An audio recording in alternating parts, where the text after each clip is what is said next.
Okay. Very good. Thank you. Okay.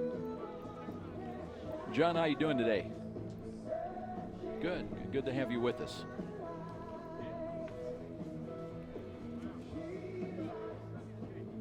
So what do you and your sister flip for this, or does the loser have to work? I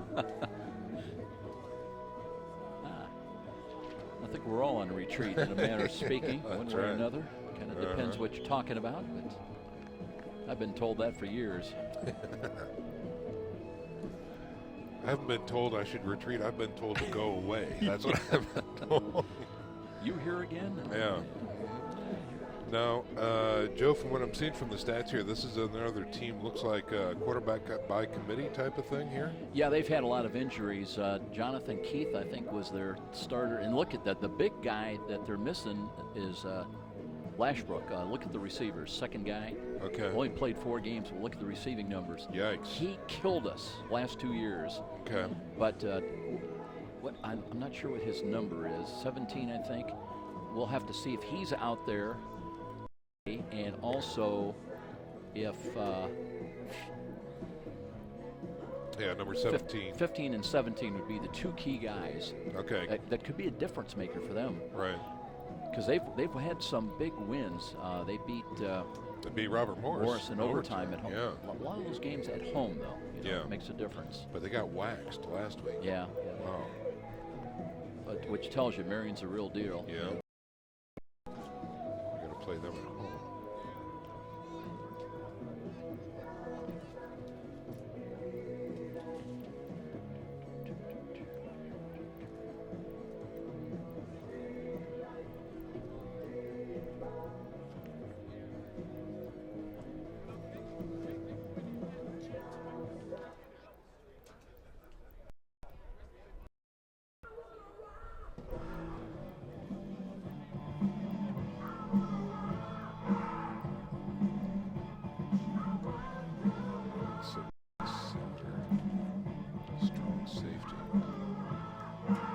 They got a kid from Leo that's real good for him.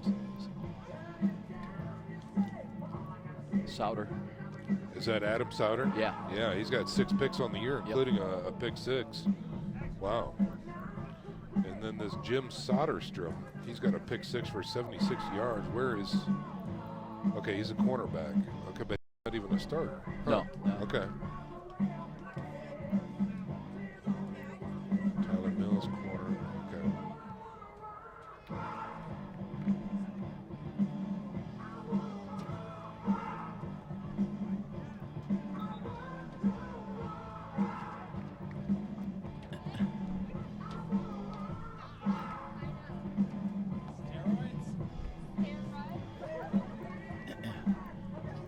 We are back just ahead of kickoff. Let's check in with head coach Kevin. Hey, John, you got your ears on? Let's go over the log. Of course, that means I need to find it. Hey, is Robert nearby? Okay. I was going to just recap with him a little bit last week, the debacle in Ann Arbor, where I had to do the entire game by cell phone. But my cell phone, you might, if you see him, just tell him my cell phone did die in the post game, and I got his messages later that night after I'd recharged the cell phone that I didn't even realize that I just assumed the cell phone was still on. But we only lost last minute or two of the post game, so no big deal. But as far as today, by the way, let me give you the game clock. Looks like it's a little bit too fast, but on my mark, it'll show 31 minutes here. And counting down from 10, 9, 6, 5, 4, 3, 2, 1. Mark 31 minutes. Looks like it's maybe about a minute fast. Of course, my watch I just put a new battery in the watch. But anyway, that gives you some kind of a reference. We go on the air at 1/4 till, You'll run the open. You'll come to your dad and me. We'll have some pregame comments. We'll bring in Eric Johnson, who's going to be our sideline guy, and get a couple of brief comments from him. We'll come back to you for the 60-second Glenbrook Dodge spot. You'll come back to me. I have a pre-recorded interview with Coach that runs about 4 minutes here. Right out of that, I'll come back to you for the 2:30s, the Fort Financial and the Bishop Dwenger 30. And go ahead and package in the opening prayer, or the pregame prayer, and the game open out of that. So you'll be running 4 things coming out of that taped interview here. The 2 30-second commercials, the opening prayer, and then the game open. And we'll play the rest by ear as far as what we want to get the coin toss in with Eric, but that doesn't pertain to you, Annie.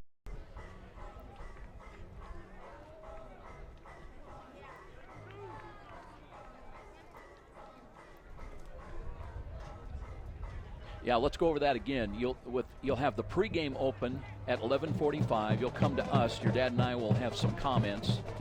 Coming out of that, the out cue is always going to be something like Cougar Football on Redeemer Radio, WRDF 106.3. That's your cue. Then you'll run the first 60-second spot. Yeah, then you'll come back to us. I'll have it's about a 4-minute taped interview with Coach. I'll segue out of that back to you with the out cue. Then you'll run the 4 things remaining, the 2:30s, the Fort Financial, the Bishop Dwenger, the opening prayer, and then the game open. All that together. Make sense? Okay. Now, if you want, go tell Robert to be with you during that first 15 minutes, okay? That's no problem whatsoever. Just have him look over your shoulder, and that'll be fine. We got to get this right. So if you're not feeling very confident, he can be a big confidence booster there for you, okay? He's your security blanket. Yeah.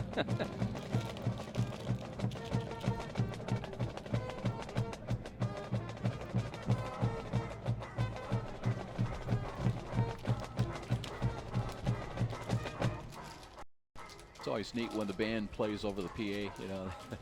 Jim Shelburne, please report to the press box. Speaking of band, that's what the big announcement is. We're gonna have a band? Marching band, yeah. Interesting. Yeah. I recommended that to Mark Pope about 4 years ago, and he looked at me like, that costs a lot of money. Yeah. You from Mars? No clue. No clue.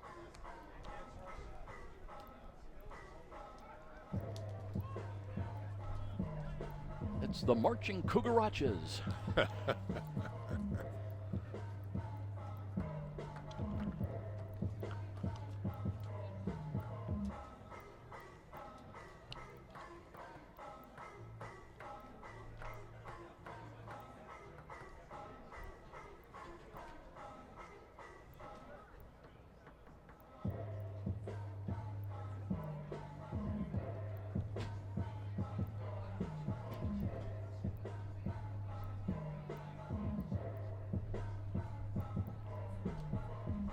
What do you want me to talk about in the open there, Joe? Good question. Yeah. Final regular season game here today for St. Francis. 5-4 now. Knocking off Concordia last Saturday. 30-14 was the score. 30-0 lead against the Cardinals. Wes Hunsucker throwing for 3 touchdowns. Antoine Campbell also over 100 yards. I think that's the only second time this year, over 100 yards. Well, and he only needs one more to tie. Where was I reading that? But the lead-in will be to you ideal combination, looking to get that balanced offense, right? Passing and rushing. As far as Taylor, they have lost 2 straight now. Got waxed last Saturday at home by Marion. But they come to play. They play hard. They've beaten St. Ambrose, Robert Morris. So the Trojans are a team to be concerned about. Okay. You might mention, just a suggestion, let's see who they got at quarterback. They are warming up. Wilson Alexander. I don't see 15 or 17 out there. I'll look a little closer because we don't need that blurring quite as much, do we? But I guess the point being that when they're right, you know, they can beat anybody. They can play with anybody. Sure, yeah. But like I say, I think they're looking at their third quarterback now with Alexander. They had Lashbrook for only 4 games this year, and he's a difference maker. He's a little bit like Reggie Blackman was, you know. Yeah.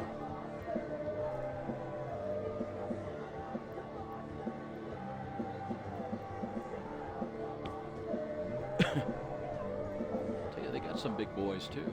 Yeah, they do.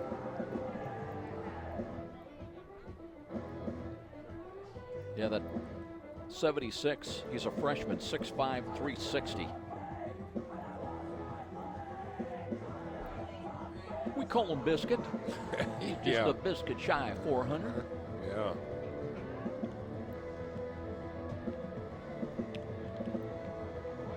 Looks like a Carroll Charger in the house.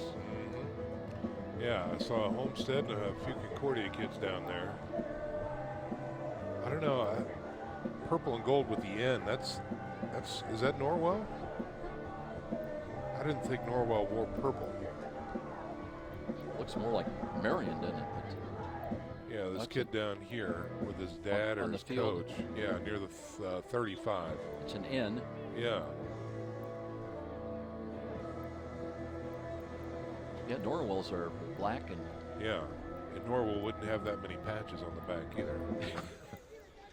Little shot there from Sean McBride, courtesy of. Yeah.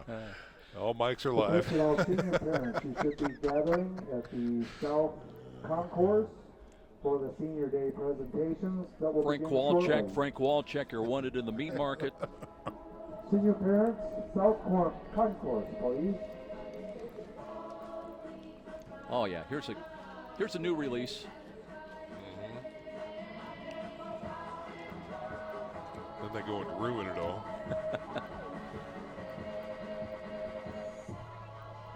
Okay, John, we're kind of looking, what, 9-10 minutes for, okay. Okay. Just give us a little update when we get closer to airtime, so.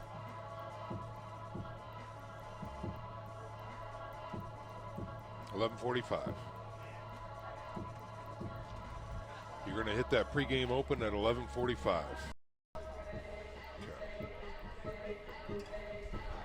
Say, John, this is one of the few times in your life you have control over your dad. Don't tell him that. Sorry about that, Sean. He'll take that way too seriously. There's going to be some changes now in the That's McBride right. household beginning tonight.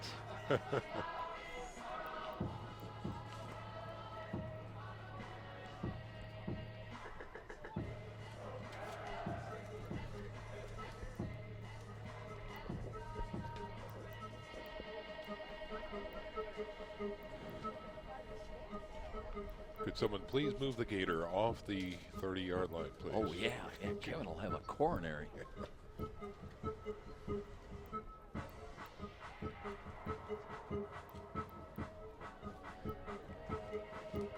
Or maybe that's part of our defensive strategy. Yeah.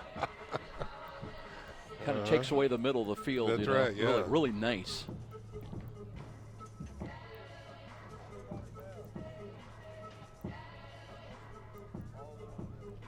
Wonder if that's some senior day stuff.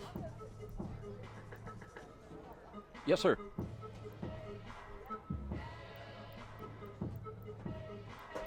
Oh, good.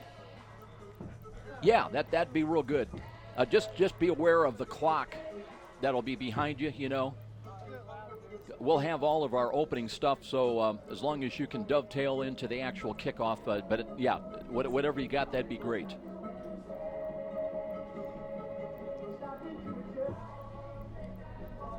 Yeah, shouldn't be a problem. Just tell him if he ever wants to come back here again and work. Just kidding. doesn't have radio? No. I thought BAT carries their games. Yeah. Interesting.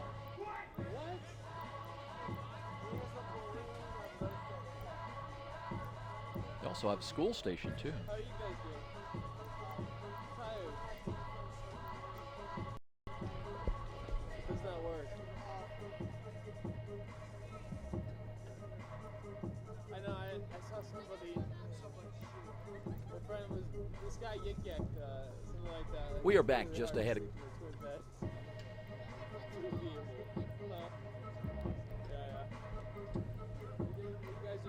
I always check my interviews. Back in the old days when I used Moran's analog, Yeah.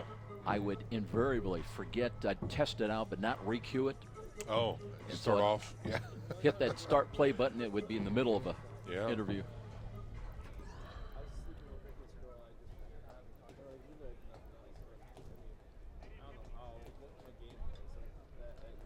This is so much nicer than last week.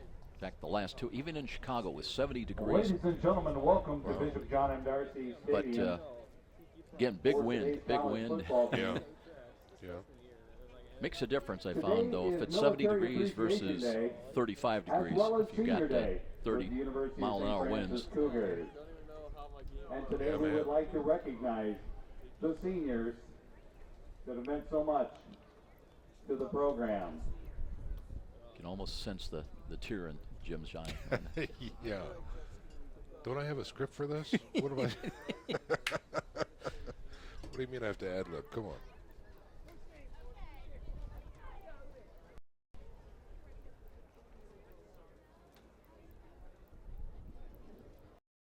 Let's introduce our football manager, Mackenzie Parks, here with John and Jennifer Parks.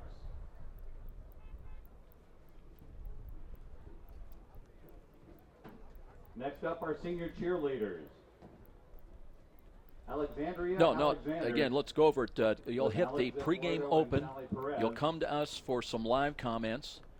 Out of Taylor that, we'll come Dathorn back to you for the with Glenbrook Nancy Dodge Dathorn. 60-second timeout, commercial.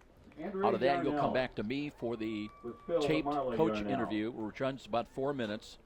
Out of that, then I'll come back to you Next for up, we the have members of the 2:30s, the Band. Fort Financial, the Bishop Catherine Dwenger. Peters Then you'll run with the Rob prayer, and Julie Peters. and then all four of those Casey things LaFollette, in that Shane break. and Manya LaFollette. Okay, buddy. And Kelsey Aaron with Mark and Michelle Aaron. Ladies and gentlemen, how about a big round of applause for our football manager, cheerleaders, and pep band seniors.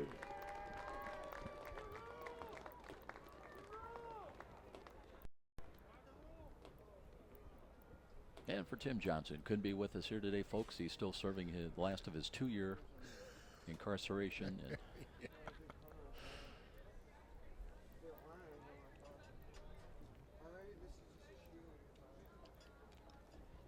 who was it we played a couple years ago in the playoffs? It was out from the South. And the big question is about 12 or 15 of their players, they weren't sure they could get permission from their PO to leave the state. Oh, jeez. You can't make this. No. Yeah, In just a moment, Champions we'll of meet the character. senior members of the University of St. Francis Cougars football team. is that your heartbeat or is that? Sorry. Sorry. No, time for that blood pressure check. Yeah. 2 minutes, copy. 2 minutes. Hey, John also helps when I give you that out cue, at any break, any time, Cougar Football and Redeemer Radio, WRDF 106.3 FM. Come back and tell us clear. That'll tell us you're going into whatever back at the studios you're running, but that we're off the air. Okay, buddy, thanks. A little preventive measure. That's right. Always important. And we've got to remember that we are on the stream, so Exactly. with some of our commercial break editorial comments, got to keep that in mind.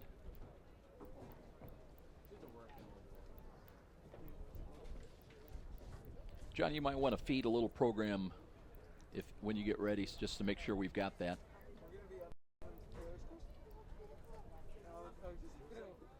Okay, we're ready to rock.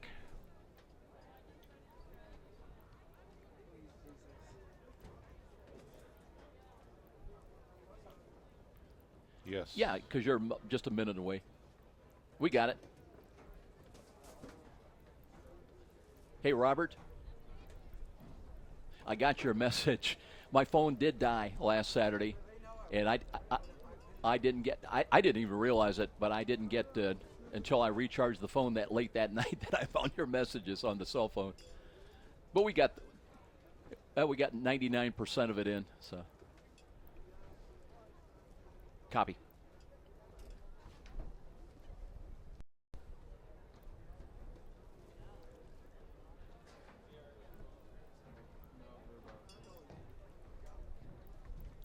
Remind me to tell you about the homily I caught last Sunday in Ann Arbor. It was fantastic. Is that right?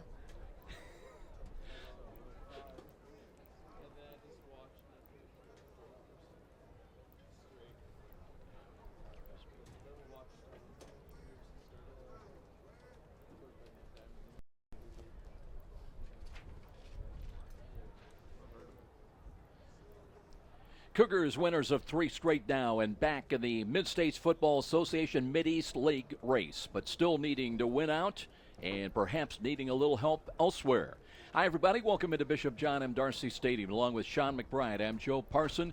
We also welcome in former Cougar fullback Eric Johnson, who will be working with us for the rest of the year down on the sidelines. Eric, if I don't see you down there, but it's senior day, welcome into the broadcast. And for those of us who may recognize Eric Johnson, he was part of the founding group of players that came in back in 1998, 1999. Eric, it's got to be a great opportunity for you back home today, but also an opportunity to work from the sidelines, and we're pleased to have you with us. Hey, Joe. Hey, Sean. Thanks a lot. Absolutely, Joe. You're absolutely right. Being that founding group was something that really attracted me to St. Francis, and to be a part of something great and build a tradition, which we've done here. And it's been one thing being in the Letterman's Club and the VIP tent, but being back here down the sideline is definitely something special, and definitely brings back a lot of memories and a lot of good feelings. And looking forward to reporting here today and bringing some good news. EJ, you played when we had natural grass, and a lot of those games you may remember were in the mud bowls in those days. You didn't have the artificial surface.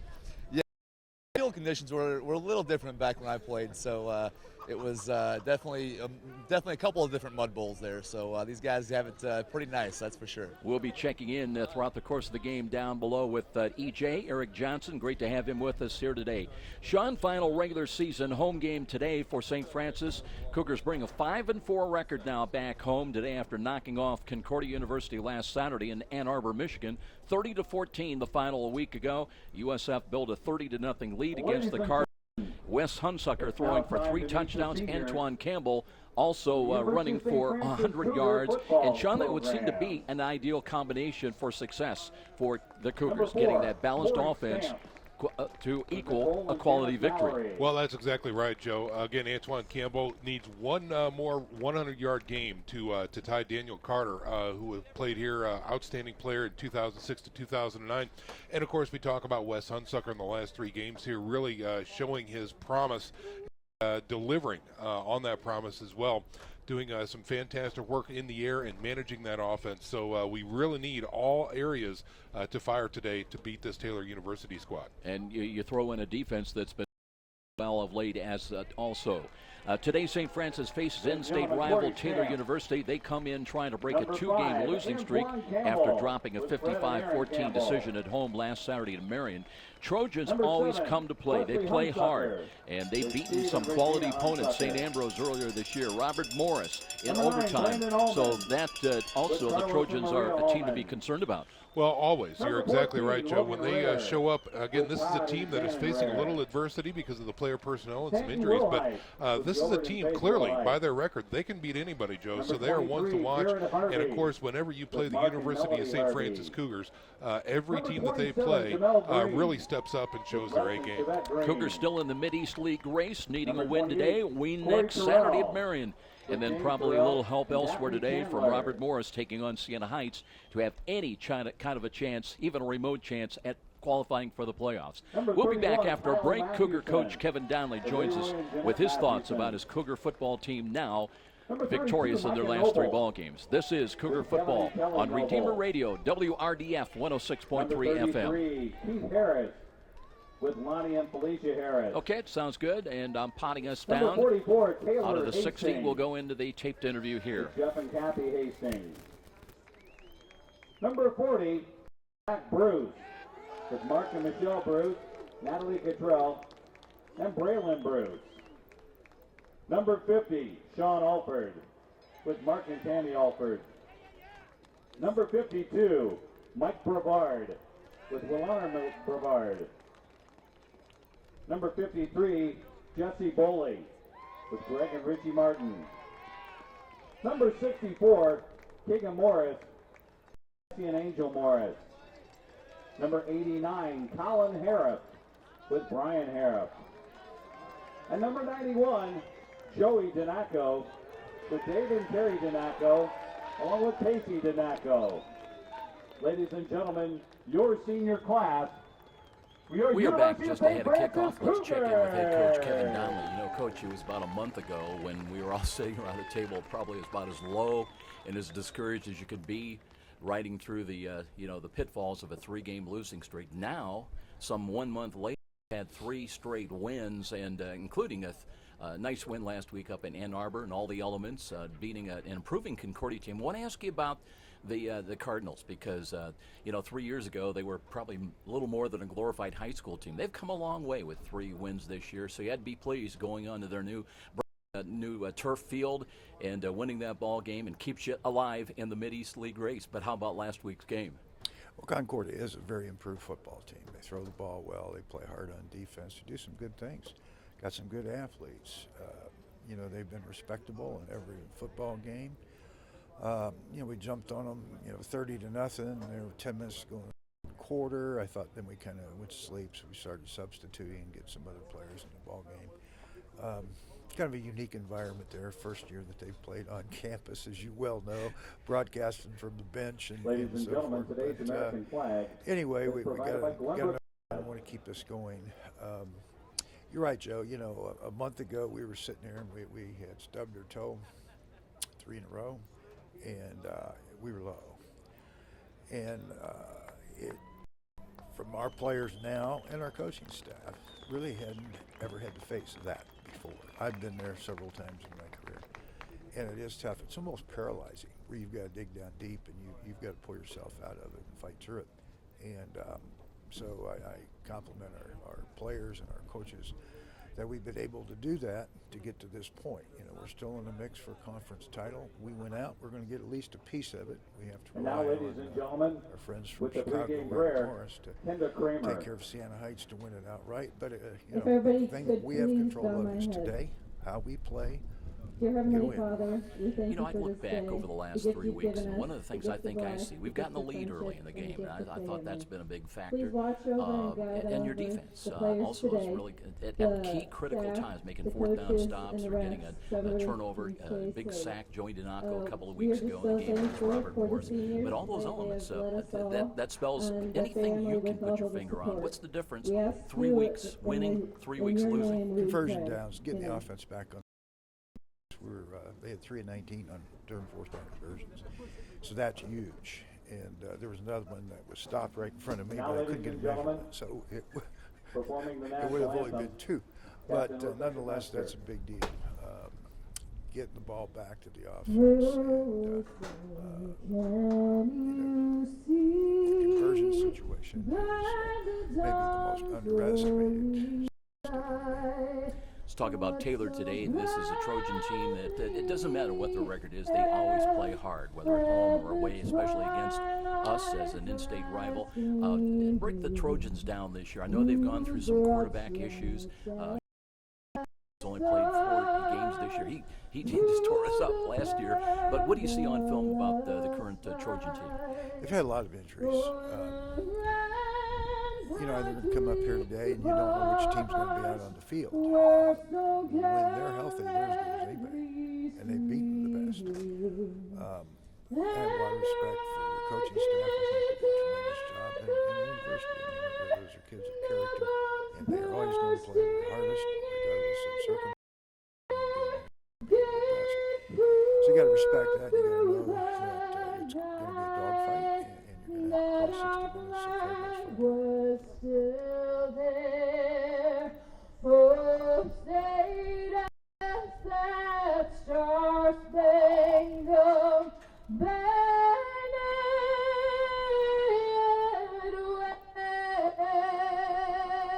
waved o'er the land of the free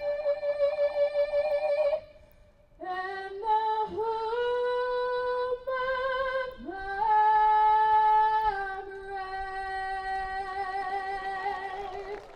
With Sean McBride, I'm Joe Parson. Welcome back here to the Darcy Stadium at the University of St. Francis. Cougars at 5-4, the 3-1 in the Mid-East League race, 2-3 at home, taking on Ron Korfmacher's Taylor University Trojans at 4-5. They're 2-2 in the league and 2-4 on the road. We'll be back with more, getting ready for the coin toss, the meeting in midfield.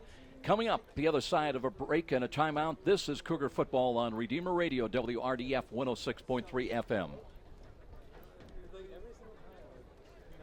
Thank you.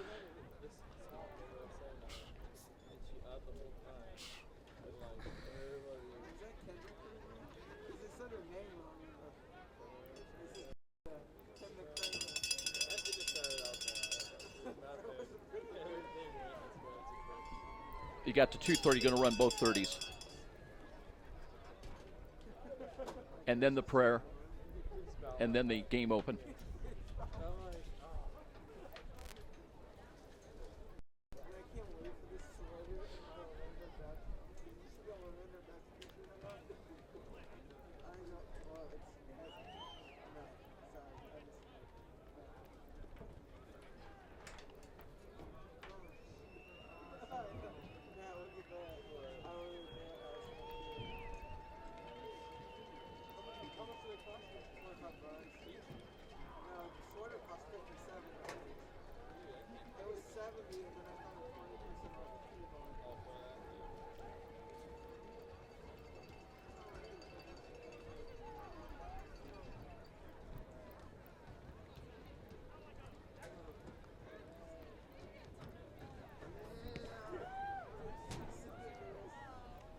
Ladies and gentlemen, joining the captains for today's coin toss, honorary captain Larry Correll.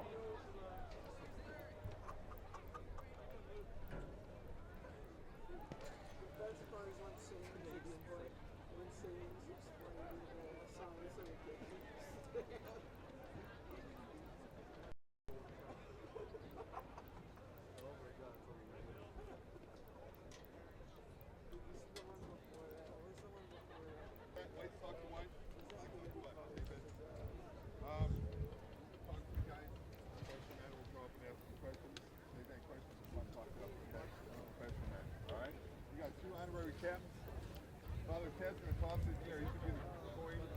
Introduce yourself, Father, to these guys. Eric Johnson down in midfield. The coin toss. Jeff Simmons is our referee. Captain also, guys, for today. He's going to toss it in the air and drop it on the ground. What are you calling? Tails. He's calling tails. All right, so you toss it and let it hit the ground. It is a head. First half. Ladies and gentlemen, honorary coach for today, Father Tad Belinda of St. Patrick's Church of Arcovy. Joe, St. Francis wins the toss. They choose to defer and defend the south end zone. For sponsoring Father Tad. Weather today, quite brisk, mid-40s. Wind coming out of the west, about 15 miles an hour. Should be a nice day for Cougar football. I was talking to Coach Pat Donnelly before the game.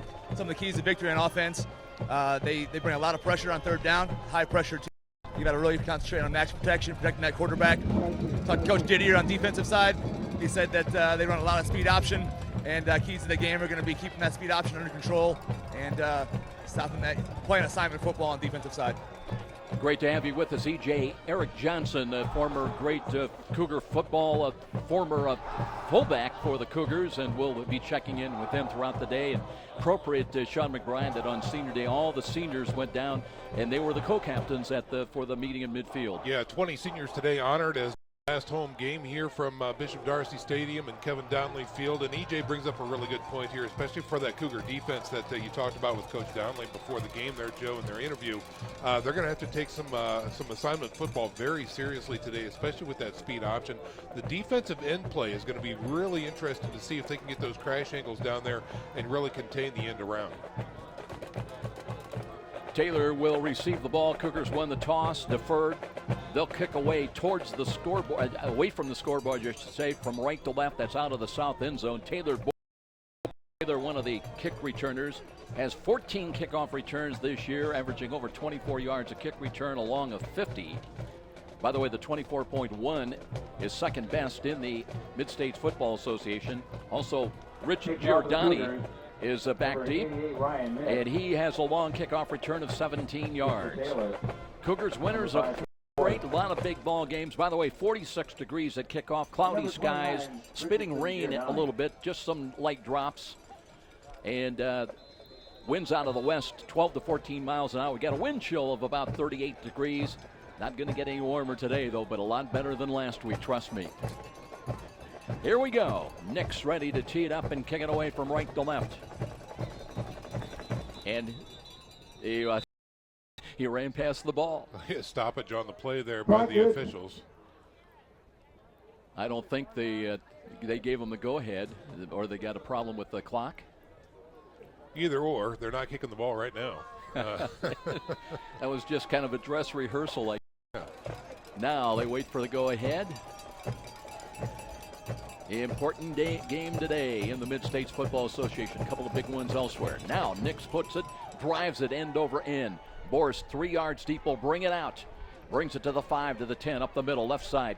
Slash running room. Across the 35 to the 40. Penalty flag. He's got a chance to score. Being inside the 20 to the 10. And he will score. That would be a 103-yard kickoff return touchdown, but we have at least one penalty flag back at the 39-yard line of Taylor. Looks like they're calling this one back, at least the initial indication so far, looking at the officials here, Joe. And this could be an exceedingly costly penalty if, in fact, it is against Taylor. Fair return, holding, number 35, 10 yards from the spot of the foul. First down. Tyler Mills is called for the holding. That cost him 6 points. But Taylor Boyce, you can see what a threat he is. And instead of getting 6 points on the board, they'll start with a walk-off. And that'll be a walk-off back inside the 20-yard line. Big change-about. Well, they were looking for I think that's their first special teams touchdown that they would have had. But it'll be 1st and 10 for the Trojans at their own 20-yard line, moving left to right. This has been a team that has really suffered some injuries. Wilson Alexander starts today, 6'2 quarterback, 6'2 sophomore. Has thrown for 113 yards. Last week, 16 of 30 in the loss against Marion. Offset eye to the left side. They'll hand it off. Here's a cutback to the right side. Got a good block. And spinning, that's Kennedy Hill, I believe, who takes the ball up across to the 25-yard line, leads them with 71 carries, 230 rushing yards. He scored 1 rushing touchdown. Second down. Kennedy Hill, 5'8", 180-pound junior. A little vanilla play, off tackle to the right side that time, just testing that interior defensive line for the Cougars. It's a nice 5-yard gain. Michael Miller, a 6'6 junior, also they use him. He's a backup quarterback, but also as a wideout, out of the shotgun formation now. And here is Alexander. Keeps the ball himself, and he's trapped and lost yardage back inside the 20-yard line. Cougars came through that time. Jason Gardner was there. Defensively, that'll be a loss. Back, it'll bring up 3rd down and 10. Yeah, anything they gained on that previous play was lost again back to the 20. Jason Gardner, the big nose tackle, number 67, 6'4", 308 pounds, did a great of splitting that gap and getting back into the backfield and tackle for loss. This time out of the pistol lineman Wilson Alexander on 3rd down and 10. Running back flank to his right and behind. Little movement to the line of scrimmage. Now they back away. Play clock is at 9. Still time for Alexander to check off and change the play. 2 wide to the right side, including Robbie Robbins, who led him with 5 catches a week ago in the loss to Marion. Now to the shotgun formation. I believe the play clock ran out. They ran out of time. Interesting there that the on the first 2 plays lined up in a 4-3 defense. That time they changed the defense into a 3-4 look, and obviously in a passing down, that's good to do that. And I think it confused Taylor a little bit. Again, having to back away, they were still not sure what play they were going to call, and they ran out of time. On third downs last week, they're 5 of 16 against the Knights for 31% for the year. They're at 39%, 58 of 148 on third down conversions. Now it's 3rd and 15. Try to reposition the running. And it'll be Alexander out of the gun. He'll drop the throw and being pursued. Rolls to his right. He's got running room now and throws late. That ball is caught. It'll be short of the first down across the 25 at the 27. A little comeback pattern run that time. Robbie Robbins coming back, but it'll be 4th down, and they'll have to punt the ball away. Zach Bruce doing a fine job getting into the backfield, flushing the quarterback out of the pocket, but good job by Wilson Alexander, the Trojan quarterback, to look downfield as he's scrambling and make that connection. They're just going to be short. On 4th down and 6, they'll bring in Brandon Hahn to punt the ball away. He's punted 58 times this year, has a long of 62. His 39.1 yard average on punts is 5th best in the MSFA. Waits at the 11. Rush is coming, got the kick away. High spiral ball. And Caleb has got the ball and returning it. That'll be Cale Tabler, I should say. Brings it across the 40 to the 41-yard. Now a late penalty flag.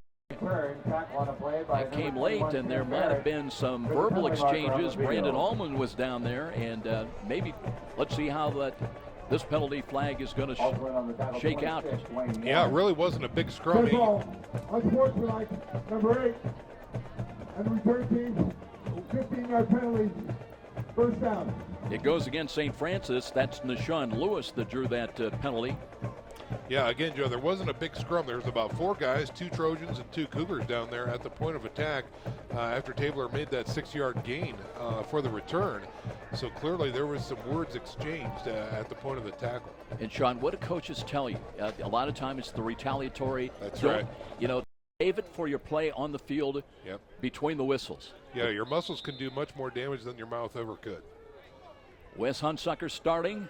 Threw for 142 yards, 3 touchdowns a week ago in Ann Arbor. Looks to hand the ball off. Campbell looking for running room. Off tackle, cuts it back up across the 30-yard line, fighting up to the 33-yard line. Nice little cutback late by Antoine Campbell. Went over 100 yards for the 2nd time this year, a week ago in Ann Arbor, Michigan. Well, again, this could be a good big game for Antoine Campbell, as we talked about before the game started. He needs one more 100-yard game to tie Daniel Carter here for the most 100-yard rushing games in a career. He'll pick up 8 yards, 2nd down and 2. They'll go right back to him, looking for running room, and nudges across the 35. He's all the way up to the 38-yard line. Maybe to the 39 will be good for a 1st down. So the Cougars trying to fight back from that unsportsmanlike penalty, and now got the ball just short of their own 40-yard line. Another 1st down. They spread the field 3 wide to the right, 1 wide out to the near side. Hunsucker out of the pistol. Taking a look and hands the ball. 3rd rushing play. There's Campbell. He's across the 40.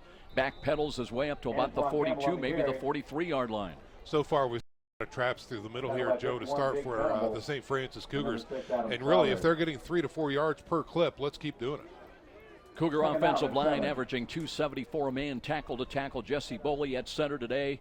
And Gus Hancock. Let's see if Zach Minardo is in there. Sophomore has been battling through injuries this year. Keegan Bruner and Keegan Moore. And Hunsucker looking to throw. Screens the ball right side. He's got a catch. There's Akeem Kelsaw. Fake to the outside. Worked back to the hash mark. And brought it up across the 45 to the 46-yard line. Well, again, that's Hunsucker's first pass of the day, right on target to the speedster, Akeem Kelsaw, number 81. Quick, high percentage pass, and that's the way you want to start out with your quarterback, making sure he has a great opportunity to make that throw. Akeem Kelsaw out of Snyder High School, his 35th catch of the year. Cam Smith comes in. He leads them in pass receiving. He's split wide to the right side. It's 3rd down and 3. Got to get out to just short of midfield. Blitz coming defensive left side. Hunsucker picks it up, throws that way. Smith is catch and into Taylor territory down to the 45 as he's bumped out of bounds on the far side. Smith with a little 7-yard hitch pattern that time, and nobody runs it better than Cam Smith. I tell you what, he just jets out there, turns around, the ball is right there, and then he spins out of that tackle and gets some nice yardage after the catch. Cougars brought in Zach Gegner last play, tight end. He's caught two touchdown passes now. Coming defensive right side, Hunsucker checking off, throws to the middle. He's got Appenzeller, but it's knocked away. Good defensive play. They timed it just perfectly that time as I believe it was Tyler Mills that came in there and timed it to separate Appenzeller from the football. No, you're absolutely right there. Tyler Mills, number 35, the standout quarterback for Taylor on defense, did a fine job. Big hit in the back, and the ball was separated, resulting in an incomplete pass. Get this, Sean. Tyler Mills, 11 passes broken up, 13 passes defended. That's third best in the Mid-States Football Association. Second down and 10, blitz coming both sides. From the outside, they'll pitch the ball to Campbell, looking to make a move, and he'll get about a yard, maybe 2 yards, bumped out of bounds. That one well defensed by the Trojans. It'll be third down and long. Well, again, they're bringing the heat around the edges there to force the issue, and again, a pitch to the outside. The defense did a fine job of spreading that play out and limiting Campbell for a short gain. Third down and 9. Trojans with 2 safeties back. One of them is Adam Souter, if that name sounds familiar. Starred at Leo for the Lions. Had 19 tackles last week. Had an interception, returned for a touchdown. Third and long. Hunsucker looking, loads up, throws to the right. Low ball. Did he get it? Cam Smith said no. It said that hit the ground. Did a good job of trying to get the hands underneath the ball, coming back and diving for it. But it'll bring up fourth down, and the Cougars will bring in the punt team. Cam Smith, quite the salesman on that play as well, as he was looking at the official saying, well, you got to be kidding me. Of course I caught that ball.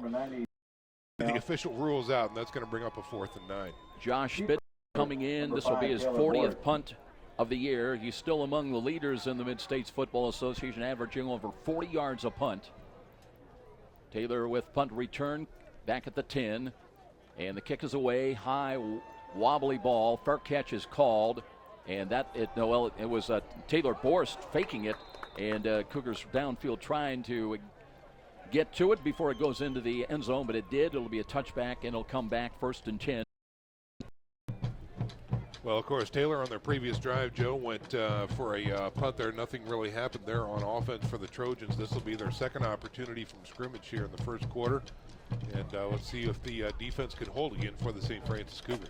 Perhaps after this play, we'll try to go down and check in with Eric Johnson. Eric, one of the things on that unsportsmanlike penalty against St. Francis, I know you've been around this team a long time. It'll be interesting if you picked up anything on the bench. Some words of admonishment, so shall we say. Empty backfield. Here is Alexander hit as he throws the ball and threw it into the middle of the field, incomplete. That one, Alexander had to hurry, and the pressure was coming. Let's see who got in there. It was Carrington Thompson who played a good ball game last week. Yeah, that's exactly right. Carrington Thompson, you could see it from his defensive tackle position there. Did a nice swim move, got into the gap, and hit the quarterback just as he was releasing the ball, planted him, and it resulted in an incomplete pass. We'll try it again right after this play to go down to EJ on the sidelines. Alexander now 2nd down and 10. Looking, screens the ball to the left. That's intercepted, and it'll be returned for a Cougar touchdown right into the hands of Steve Kiermaier out of Bishop Luers, and the Cougars have the lead on an 18-yard interception. Pick 6 at the 9:01 mark are on the board, leading Taylor 6-0. Kiermaier, the ex-Bishop Luers Knights, showing some prowess out there. The claws come out, and it's a pick 6. That is going to lift the sails for these Cougars here in the first quarter. So Alexander came in with no touchdowns and 2 interceptions. That's his 3rd of the year. And for Kiermaier, into the end zone, the Cougars have got the early 6-0 lead at the 9:01 mark. Now it will be Nick Scott to attempt the extra point. He had one blocked, had a field goal block last week. Got a lot of elevation in this kick. It's on the way and good. 7-0 Cougars here on Senior Day at Darcy Stadium. Got the lead over visiting Taylor. We'll be back. This is Cougar Football on Redeemer Radio, WRDF 106.3 FM. For USF Athletic. Copy. Afton has been serving all of Fort Wayne for over 25 years. We're going to get a chance, 2 live reads. You want me to do that when we come back? Yeah, sure. If I can.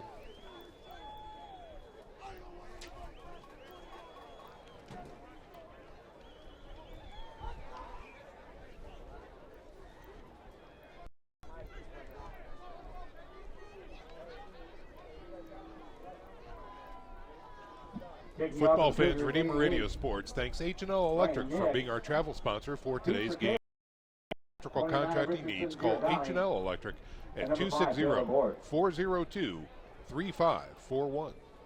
Well, Steve Kiermaier, the 224-pound junior linebacker, had 3 sacks coming into the ball game, 55 tackles, but that's his first pick 6 of the year, and a big one. The Cougars defensively, Sean McBride, had that's just their 9th interception of the year, but a good one, a timely one, and a 7-0 lead. Well, and good job by Kiermaier fighting his way into a starting position here today. Again, he was getting snaps earlier in the season, but here late in the season, he's worked his way up as a starter. So good job for the Bishop Luer standout. Now remember, on the opening kickoff, Borst returned it 103 yards for a touchdown. He'll have another chance. This one from the 11, looking for running room and tripped up, and he got across the 20 to the 21. Ball may have popped free. Big scramble for it, but I believe the Trojans will have it 1st and 10. And not happy about something. Had a little verbal exchange with some of the Cougars. And now he's talking to Jeff Simmons, our referee. We're talking about going down to Eric Johnson. And Eric, maybe you could reminisce a little bit when you were in the mix of maybe some of those penalties. The coaches, they don't treat you real kindly, do they? Not so much, Joe, that's for sure. I unfortunately was never a part of some of those penalties, but of course not. You know, a game like this, when emotions are running high, especially after that big play like that and the opening kickoff, these guys were just fired up. That's all it was, just emotions getting the best of them in that first opening series there. Here we go, back to live action now, and it's an option run to the left side, angled run. That'll gain a couple of yards. The Cougars shut that off in a hurry as the quarterback, Wilson Alexander, trying to get what he could off to the left side. Mike Brevard in on the tackle. Again, we talked about the necessity for great assignment football here, and that's exactly what we see. They did the read option to the left side, and they started to flow that way. The pitch man was covered, and Brevard did a nice job sprinting out there from his linebacker position to knock out the quarterback. You know, it's cool here today. It's windy. We've had a little bit of moisture. I tell you what, it is far, far improved what we saw last week. Here's a handoff and a run to the left side again. The Cougars defend that well. They got out on the right defensive side. That was Kennedy Hill that took that handoff, trying to sweep to the left. He's averaging just under 3.5 yards a carry, 1 rushing touchdown. Leads the Trojans with 230 rushing yards, and will bring up 3rd down and a long 5. Donaco out there on the edge for the St. Francis front 4, and did a fine job of trying to seal that time. The running back was able to get around him, but just enough. And now they've got a challenge here on 3rd down. 3 wide to the right, 2 wide to the left. Empty backfield for Wilson Alexander. Cougars show blitz. They come up in press coverage. Here's the throw to the right side. Nobody home. Again, he had to hurry. There were 2 Cougars in on Wilson Alexander, including Brandon Allman. And it'll bring up 4th down. And for the second time, the will have to bring in Brandon Hahn to kick the ball away. Welcome to Darcy Stadium there for Wilson Alexander. He got plastered from behind some backside. Released the ball, and that one's going to leave a mark, I think. Look at the Trojans, Sean. They've given up 26 sacks this year. And the Cougars hoping to get, they've got 25 sacks coming into the ball game today. Hahn steps into it at the 15. Beautiful spiral kick at backpedaling. Cale Tabler gets by 1, works 15, 20, to the 30-yard line, to the right side across the 35. Decent field position enough, and the Cougar offense will come back on. And, well, the Cougar defense has accounted for the 7-0 lead. Now we'll see what the Cougar offense can accomplish. Well, again, the Cougar defense scoring 6 so far on the interception by Kiermaier that time. The first outing for the St. Francis on offense was a punt, but they were able to get a couple first downs on that first drive. Let's see if they can string them together, and I wouldn't be surprised if they try and go deep here on this drive. Hunsucker bringing the offensive unit out, spreads the field, 3 wide to the left side. And 1 wide to the right. Corners coming up in press coverage. Now they back off a little bit. They'll run the ball with Campbell. Trying to cut back. Lost the football. Scramble for it. Let's see who comes up with it. It'll be Cougar ball, but a loss back at the 33-yard line. That one got punched out of there right as he reached about the 35-yard line. Yeah, uncharacteristically that time. But again, Trojans came to play, and they're hitting hard down there. So good effort there by the defense to get the ball loose. And Cougars able to recover. Loss of a couple, 2nd down and 12. We reached 7 minutes, time remaining in the opening quarter, 7-0. A broken play as Hunsucker's got to scramble for his life. And will lose a yard back inside the 30 to the 29, and that one had trouble. It looked like he was handing it off to nobody was home. Well, and that's exactly right. It also looked like the snap count was completely wrong. Everyone knew the snap count except for the center, and it looked like the ball was in Hunsucker's hands, and everybody was like, wait, what just happened there? So, again, another loss on the play, and the offense is moving backwards so far on this drive. 3rd down and 15 for USF, and 3rd downs, they're number 3 in the league. 56 of 133 for 42%, but they've got to get the ball up to their own 45 on this snap. Hunsucker dropping the throw, the pocket, now dances, now throws the right. He's got a man downfield. Ball knocked away. That was Cam Smith waiting for the ball to get to him, and I'm not sure who got there for Taylor backpedaling and got a fingernail on it. And that was just enough. And unfortunately, like you called it, Joe, that Cam Smith was waiting for the ball and waiting and waiting. So I think if there was a little more ball, that fingernail wouldn't have got to it, because Cam Smith had a 5-yard bubble out there in the flats to the right side. You know, it's such a finite mix of, if you're a quarterback, you don't want to overthrow him, but you don't want to underthrow him either. Spitnail nearly had it blocked. Nice spiral ball comes, it's fielded and caught right there at the 37-yard line. St. Francis had great downfield coverage by the punt team. And it'll be Taylor with their best starting position of the day. They trail at 7-0 with 6:06 remaining in the first quarter. Well, folks, if in fact you can hear this game, it's thanks to our communication sponsor, Dr. Todd and Mary Briscoe and Briscoe Family Dentistry. Generous financial support helps make this Redeemer Radio Sports broadcast possible. If you need emergency dental care, call Dr. Briscoe at 260-486-9950. That's 486-9950. Other key games going on elsewhere today in Mid-East League. Robert Morris at Siena Heights. Siena Heights at 4-1 in the league. Now it's 1st and 10. Taylor got the ball back. They look to hand it off. Play action fake it is. Here's a throw near side. That one's fought for, nearly intercepted again. Cougars jumped the route. It was intended for Mike Miller, who's 6'5", but Cougars had that one well defensed, and Taylor nearly came up with the interception. Yeah, Taylor, because of the air that was underneath that ball, was able to close very quickly and step in front of that and nearly had the pick there, but it's just an incompletion. Robbie Robbins ran the post, the deep fly pattern, is just getting back to the line of scrimmage now. 2nd down and 10, and they'll hand the ball off. Here's the sweep to the left side. And looking to turn the corner, that was Rich Giordani, 180-pound sophomore who had led them against Marion with 13 carries last week, 75 yards, did score a touchdown, but didn't find much, got back to the line of scrimmage only, and it's 3rd and 10.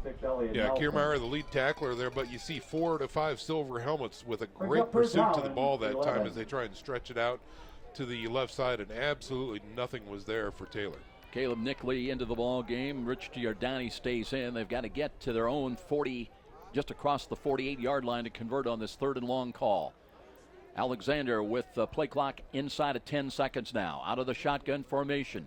2 wide to the left. Drops to throw. Now flush to his left. Taking a look. Throws the ball. That's low. Incomplete. No chance on that one, as he was looking for Andrew Sheard, who leads them with 31 catches, 323 receiving yards. But again, it'll be 4th down, and for the 3rd time in this first quarter, they'll have to bring on Hahn to punt the ball away. You know, the Cougars on defense that time showed a 3-man front and still were able to make the quarterback displace out of that pocket.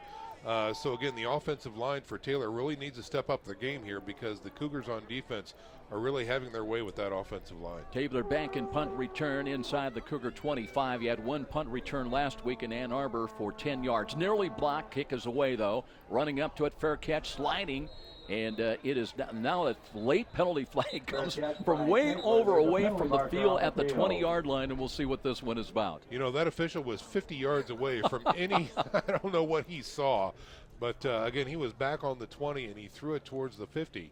Boy, oh boy, that's a call from a long way away. Sean, he said, doggone it, I've come a long way here to officiate this game. I'm going to get my money's worth. Here's my yellow flag for the day. That's it. Jeff Simmons to let us know. Return holding. Number 4 on the 13, 10 yards from the end of the run. Corey Stamps, I believe, called for the hold, so that'll walk the Cougars backwards. And it'll be 1st down, but now they'll take the ball back, to about the 30-yard line. It'll be 1st and 10. 7-0 USF on the Kiermaier interception. 5:03 remains in this first quarter. Cougars close out the regular season next Saturday afternoon in Indianapolis, taking on the Marion Knights.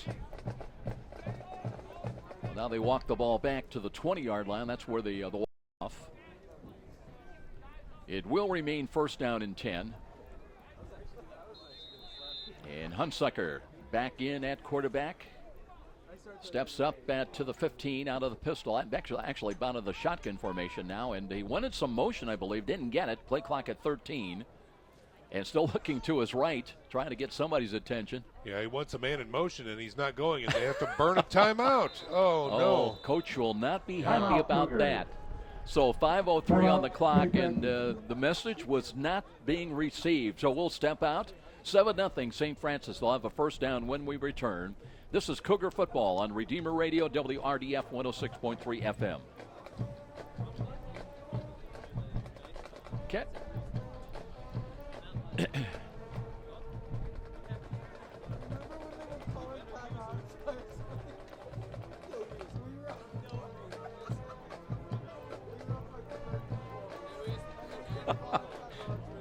I don't know who he was trying to get it. I don't know who was in the slot. I don't know.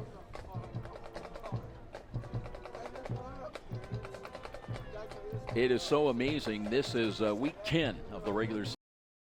Sean McBride, you still have those little lapses, mental lapses, where somebody didn't get the play call and wasn't responding. Yeah, it happens, and unfortunately, probably too often. But to burn a timeout here in the first quarter, and you hate to see that. It is first down, first and 10. Cougars operating from their own 20-yard line. Hunsucker play action fake, screens the ball. Near side to the 25 and backpedaling. That's Campbell, came out of the backfield just short of the 30-yard line. They might give him the 30, and they do. And he's got a first down. And it looks like that was actually Stewart there, Joe, on the reception, as he was one of the trips that was lined up to the left side. Did a fine job, came back a little bit, got the ball very quickly. Good delivery that time by Hunsucker on the screen. It's interesting. Adam South came up with the ball, handed to the official, but the whistle had blown. The play was over. First and 10, USF got 10. Smith in the game, wide right. Seth Stewart also up in the slot to the right side between trips. A blitz coming up the middle for the Trojans. Hunsucker has time to pick that one up. Blitz is coming, pivots near side, gets away from one, and gets away from two, and runs across the 30, got a couple of yards to the 32. Good job by Wes with some fancy footwork. Yeah, he spun out of that tackle, and again, the blitz was very effective as he was coming in through the B gap on the left side there, and really just caused West to run for his life. But he was able to evade the tackle and get some positive yards. Picks up 3, second down and 7. 2 weeks ago against Robert Morris, Chicago, ran for 28 yards. Made good, crisp decisions. Second down and 7. Hunsucker again with 2 wide motion, left to right. He rolls to the right side, looking, now cuts back and runs, backpedaling, is hit hard, holds on to the ball, got back to the line of scrimmage, picked up about a half a yard. Well, a little different look here from the defense. They're doing a fine job stunning into the different areas and doing a crossing pattern before they're getting any pressure right there, and it's confusing the offensive line. So 2 plays in a row here. We see some very good penetration in the pocket dissolve on St. Francis. Now it's third down, and let's call it 6. They've got to get to the 40-yard line. Hunsucker with 3 wide to the left side, screens the ball right side. They've got to catch. There's Campbell running room up to the 45, up to midfield and into Taylor territory, down to about the 47-yard line. And the most we've seen this year, Antoine Campbell coming out of the backfield and as a pass receiver. And that's how you burn them right there. So if the defense is getting aggressive, you throw to the spot where they weren't. So a little screen to the right side, open area, and Campbell greases the defense that time for a first down. Campbell had 1 catch for 8 yards. He's already got 3 catches today. Now runs the ball and finds running room as he bangs his way to the 40. Maybe got another yard down to the 39. And we've got a Taylor player down rolling in some agony. So we're going to have a injury timeout right here. It'll come back. When we come back, it'll be second down and 2. I tell you what, let's keep things right here. Second down and 2. And Eric Johnson, if we can bring Eric in. Eric, the Cougars mixing things up nicely with the run and the pass. And, and Antoine Campbell, we've not seen him all that much as a pass receiver, but they've found something in that Taylor defense. Yeah, they sure have, Joe, and it's good to see Antoine getting out of the backfield like that. I think it's one of the keys to the St. Francis offense. With Taylor bringing that pressure, they've got to hit those quick hitters out of the backfield and really take advantage of those that defensive pressure coming in. And I think they should stick with that. They're moving the ball fairly well. They've had a couple of drives obviously stall out, but I think they're doing some good things. And they're sticking with the game plan right now. I overheard Pat Donnelly on the sideline.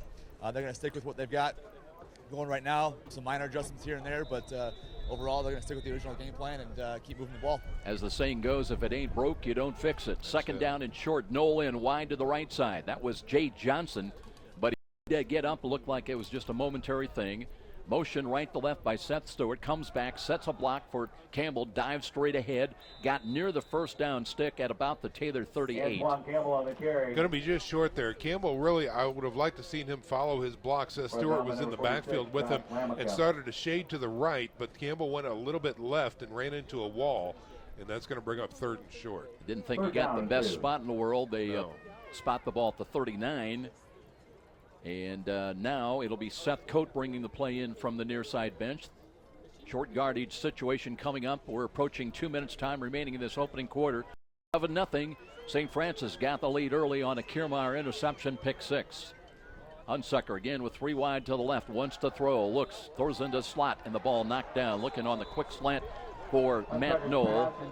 A good. This is a tough defense to throw against. Adam Souter, Taylor Borst. Between them, they've got 7 interceptions, and you've got to be really careful. You've got a tight window to throw into. Yeah, and on that one, Jace Lemunion right there, number 22, did a fine job, again, getting his paw in between the ball and Knoll and knocking it away. And this drive looks like it's going to stall now, Joe. Spitnail coming in to punt the ball. He waits at the Cougar 47. Let's see if they've got any trickery in mind with 1:53 remaining in this first quarter. They only need about a yard. Taylor dropping 1 back in punt return. High snap. Spitnail's got it. Kicks us away. They do kick it high, end over end. And this time it'll hit, and it was touched at the 5-yard line. Let's see how they're going to rule it as a touchback. They will. It'll come out.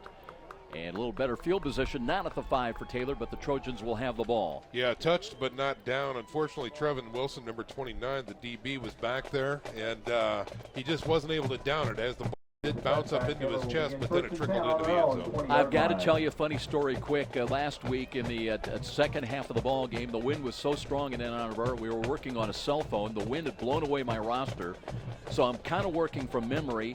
29 intercepts the ball for the St. Francis Cougars, takes it 66 yards down to the 3. I don't have a clue who it is. Neither do the players on the bench for St. Francis. We call him Tiger. It's Trevin Wilson, who former Northrop running back. And one of his, he's only played a couple of, this I think is his 3rd game of the year, but I wanted to give a shout out to Trevin Wilson. Great play last week. Sorry we missed it with the recognition. But now we know to call you Tiger. That's the important thing. Never knew that. That's right.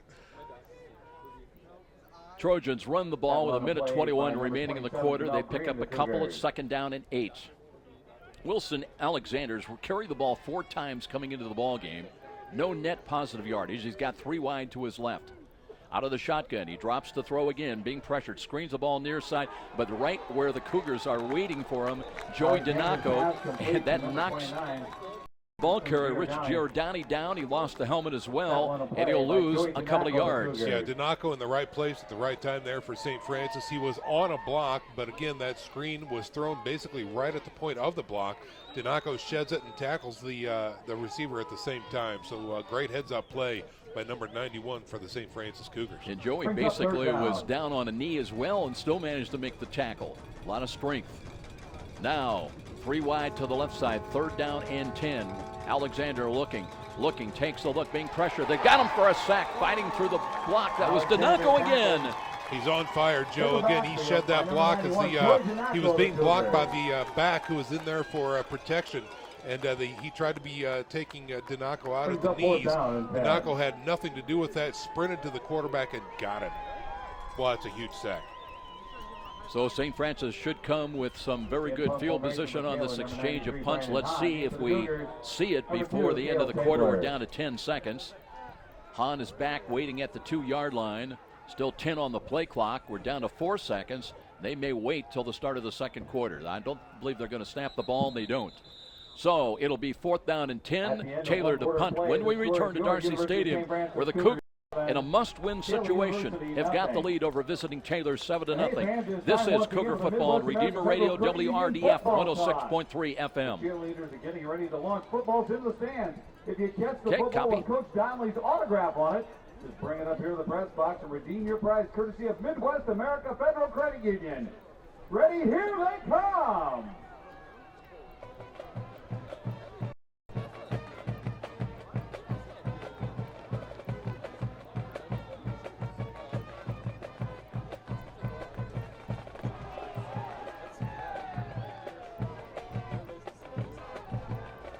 I do love that commercial message. 7-0 St. Francis. We head into the second quarter.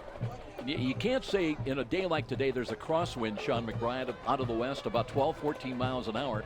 So, you know, with this field laid out north to west, north to south, I should say, I'm not sure there's advantage either way when you change sides. Well, you're exactly right, Joe. I was just going to bring that up as we swap ends of the field here. I don't know if the chess match that is going on, if that favors anyone, because as we look at Old Glory on the far side of the field there, you're right, it's coming out of the west, the northwest, and then even going back to the southwest. So, but the west being the prevailing wind, like you said, I don't think there's an advantage. This time Hahn to punt at the 2, but kicking from the south end zone. Rush is coming. Oh, they got it. And the punt is blocked in the end zone, and it'll go for a safety as it was blocked through the across the end line. Not sure who got to it.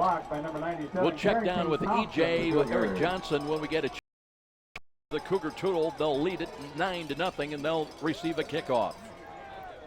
Well, I think as the players come off there, what I was able to see up here, Joe, is the offensive line was very porous. So it might have been one of the big uglies up front that even got into the kicker there. And we'll see if EJ can find out some more details for us here shortly. So, but a tremendous job, great penetration that time, and that puts the score up 9-0 right now to start the second quarter. So a good start, and so far the offense has not put up any nothing. And they'll take some ribbing about that, but we had the Kiermaier interception to make it 7-0. And now the block punt into the end zone, through the end zone for a safety. And the Cougars are about to get the ball back once again. Eric Johnson, I don't know if you're with us down there, but if you had a chance to see who got that block punt and who's credited with the safety. You know, Joe, I did not see who blocked the punt, unfortunately. But, the defense is playing lights out right now. They're bringing a lot of pressure, and they're really making some plays happen. There's three faces of the game: offense, defense, special teams, and defense is really playing their game right now. Offense will get it going here soon, though. Kicking for Taylor, 93. So now you've got a choice. If you're Taylor, you can either free kick the ball, it looks like they will, or you can tee it up. Deep for the Cougars moving up. Number 1. Charles Gaston is back deep. Let's see if he gets it'll be Appenzeller backpedaling inside the 25, works at 30-35, left side, across the 40. So his feet 45 and just short of midfield. Cody Appenzeller. You know, I mentioned Charles Gaston's name. I tell you what, we've seen only brief glimpses of this exciting young man out of Bishop Luers. At Robert Morris, he had a couple of long, not touchdowns, but kickoff returns that were wiped out because of penalties. But you know when you see that, this is a star of the future for St. Francis. Well, and I'm hopeful that he is putting in a good word to his two little brothers, because I got to tell you what, Joe, there is a Gaston at Bishop Luers right now wearing number 2 who is lights out. But you should see the younger brother who goes to Fort Wayne, St. John's Fort Wayne. He's faster than all of it. Wow. Yeah. So. Appenzeller in motion, left to right behind the line. Here's a pinch, comes to the right side, and Campbell looking for a block. Straight arms one. Gets positive yardage into Taylor territory down close to the 45-yard line. Well, we talk about Appenzeller right there. Cody did a fine job as he was trying to stretch that play out, and he did a legal kind of chop block out there in the flats, and was able to get a few extra yards out of that run for Campbell. Well, we hear the 12:37 coming through right on schedule today. Yep. That's always a part of the color and pageantry of Darcy Stadium with the freight trains coming through. Gain of 5, second down and 5. To the left side, Akeem Kelsaw up on the wing to the right side. Watch him now. Blitz coming defensive right side. Here's Hunsaker, puts Kelsaw in motion. Sets, resets, comes back, and they'll run the ball with Campbell. And Cougars have found in past games some openings with Kelsaw coming back on that right wing, and a couple of times being completely ignored. That time they did hand the ball off, and they've got a first down from Antoine Campbell. And they're right back up to the line again, Joe. I like the up-tempo personality here from the offense. Let's see if they come right back to that play to Kelsaw now on 1st and 10. Now backing away is Hunsucker. Play clock 15. Want to see what that Taylor defense, they dropped 2 safeties back in cover 2. Hunsucker out of the pistol, wants to throw, looks right side, pump fake, had Kelsaw open, pulls it down, scrambles. He'll get positive yardage, backpedals inside the 40 to the 38. But I tell you what, he missed an opportunity. Kelsaw was open at the 25-yard line. Well, and he had all kinds of time back there. I don't know, I mean, I'm not a quarterback, and so I'm sure he felt that the pocket was collapsing, but it was not. He had all kinds of time. So Wes should have maybe checked off once more and looked for Kelso. Gegner in. He's tight to the left side. It'll be 2nd down and 9 after a gain of 1. They look right side. They screen the ball. There's a catch. Cam Smith, or Matt Nola was trying to retain his balance. He was slipping on the turf a little bit. It'll be a short gain, and that'll take the ball inside the 35 to the 34, but it's 3rd down and 4. Well, again, good job by Noel catching that frozen rope, because Hunsucker just threw a bullet out there. Wow.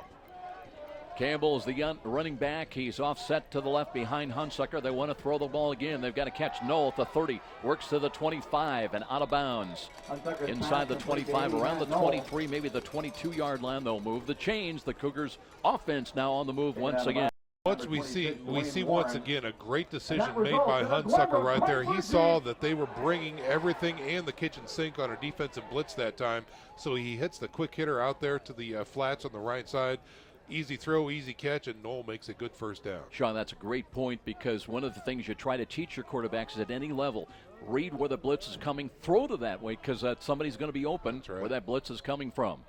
12:09 remaining in the first half. 9-0 St. Francis trying to build. There's a handoff to Campbell and miscommunication, but he makes a good cut to the left, angled run to the left side, and he's close to another first down on a play that had trouble written all over it. Instead, it's a gain inside the 15, down close to the 13. Well, again, and I love the open field blocking by Appenzeller out there on the flats on the left side. It would allow Campbell to get an extra 4 yards on that carry, and that results in another first down. West trying to hand that ball off on the right side, but guess what? Campbell was on the left, and he quickly adjusted, and Antoine knew what to do with it. 1st and 10 with the ball at the 13-yard line. They'll work from the left side hash mark. Campbell stays into the running back. Seth Coates in wide to the right. And a little motion again, Appenzeller. Left to right, creates trips to the right side. And here's Campbell looking for a block. Doesn't find it. Trying to get what he can do, and he'll lose a couple of yards. Did get to the 15. Let's see where they're going to actually spot that ball. They're going to mark him out of bounds back around the 17. He would actually had forward progress back. It would have been a loss to the 15, but they didn't give him that mark. No, they surely didn't. Brandon Hahn that time, number 93 for Taylor, doing a fine job from his defensive tackle position to get some penetration and actually stretch that play out. So kudos to the on defense. That's a big tackle for loss right there. Call it a loss of 4, 2nd down and 14 now. Clock moving inside, 11 minutes, time remaining. Kelsaw up on the wing to the right side once again. Campbell again still in as the running back. Here's motion by Kelsaw, a spin move. They've got open here. The throw to Gegner, lays out for it in the corner. Can't find the handle. Complete.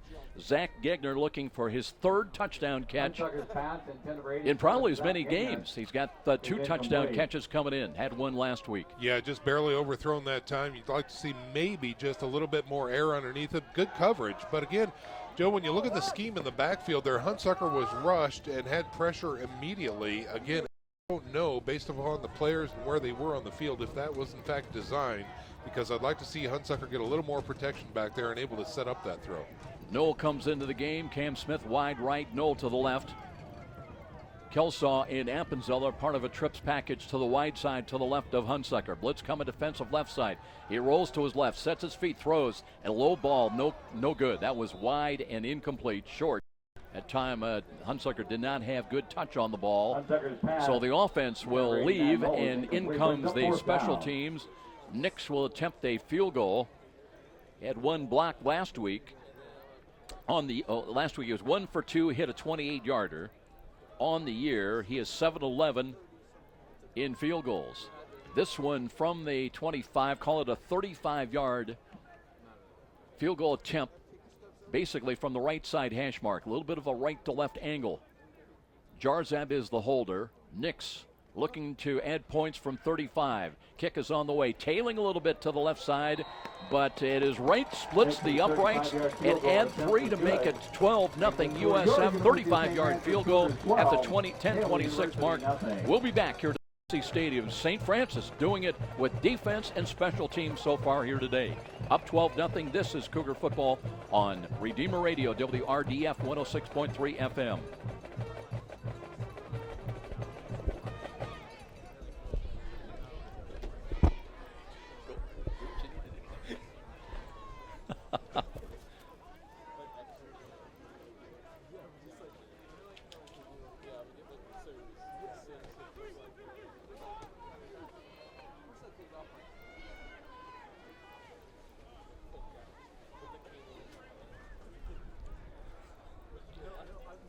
Cougars right now pitching the shutout. They lead this ball game 12-0 at the 10:26 mark. And they'll kick it away now from left to right. Taking off for the Cougars, number 88, Ryan Taylor Beck. Borst back in kick return with Giordano. And remember, if you're joining us right now, Borst actually returned the ball, the opening kickoff, 103 yards for a touchdown that was wiped out on a holding call. So a dangerous customer.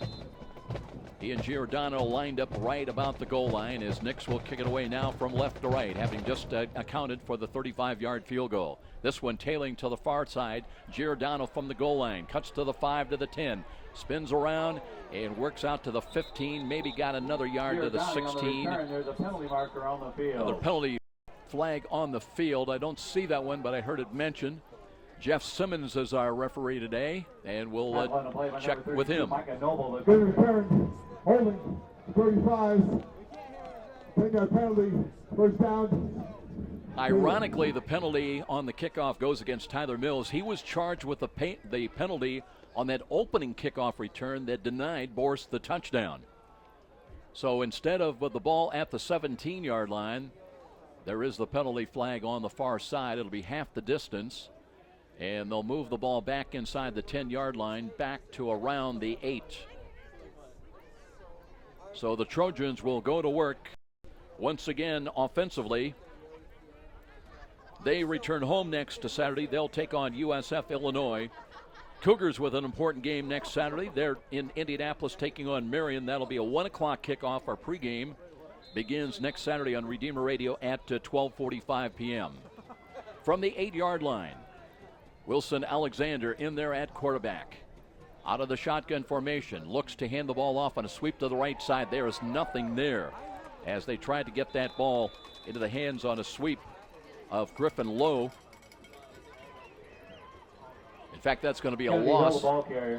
Loss inside the loss of 1 back around the 7-yard line. Let's call it second down and 11. Clock moves inside of 10 minutes, time remaining in this first half. 12-0 St. Francis in a must-win situation. Now they're going to bring in Robbie Robbins up in the slot to the left side. Alexander out of the shotgun formation now. Blitz coming defensive right side. They'll throw over the middle, and that's a tip ball in and intercepted. It's Tabler. Tabler works to the 10, to the 5, looking for the goal line. Touchdown! Tabler on the tip ball, grabbed it at the 10, and runs to his left into the end zone, and that's the second pick 6 for the Cougar defense today. The first by Tabler on the day, and at the 9:30 mark, let's make it an 18-0 USF lead. On to attempt the extra point, number 88. Nix will come on now to attempt the extra point. Cougars had 2 interceptions last week in Ann Arbor against Concordia. Neither of them, though, resulted in scores. Trevin Wilson in the fourth quarter with that 66-yard return got to the 3, but the Cougars never could punch it in. Though they did win 30-14. Extra point kick is on the way. That was blocked. So it'll stay as an 18-0 St. Francis lead here at home. The defense and the special teams doing the job. And we'll be back right after this timeout. This is Cougar football on Redeemer Radio, WRDF 106.3 FM.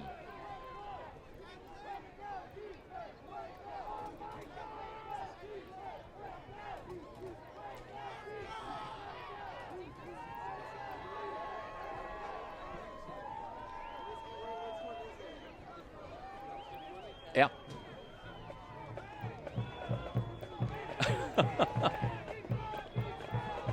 Are we that boring? Kicking off the Cougars, 88 Ryan Nick. Steve for Taylor. 29 Richardson Giordani.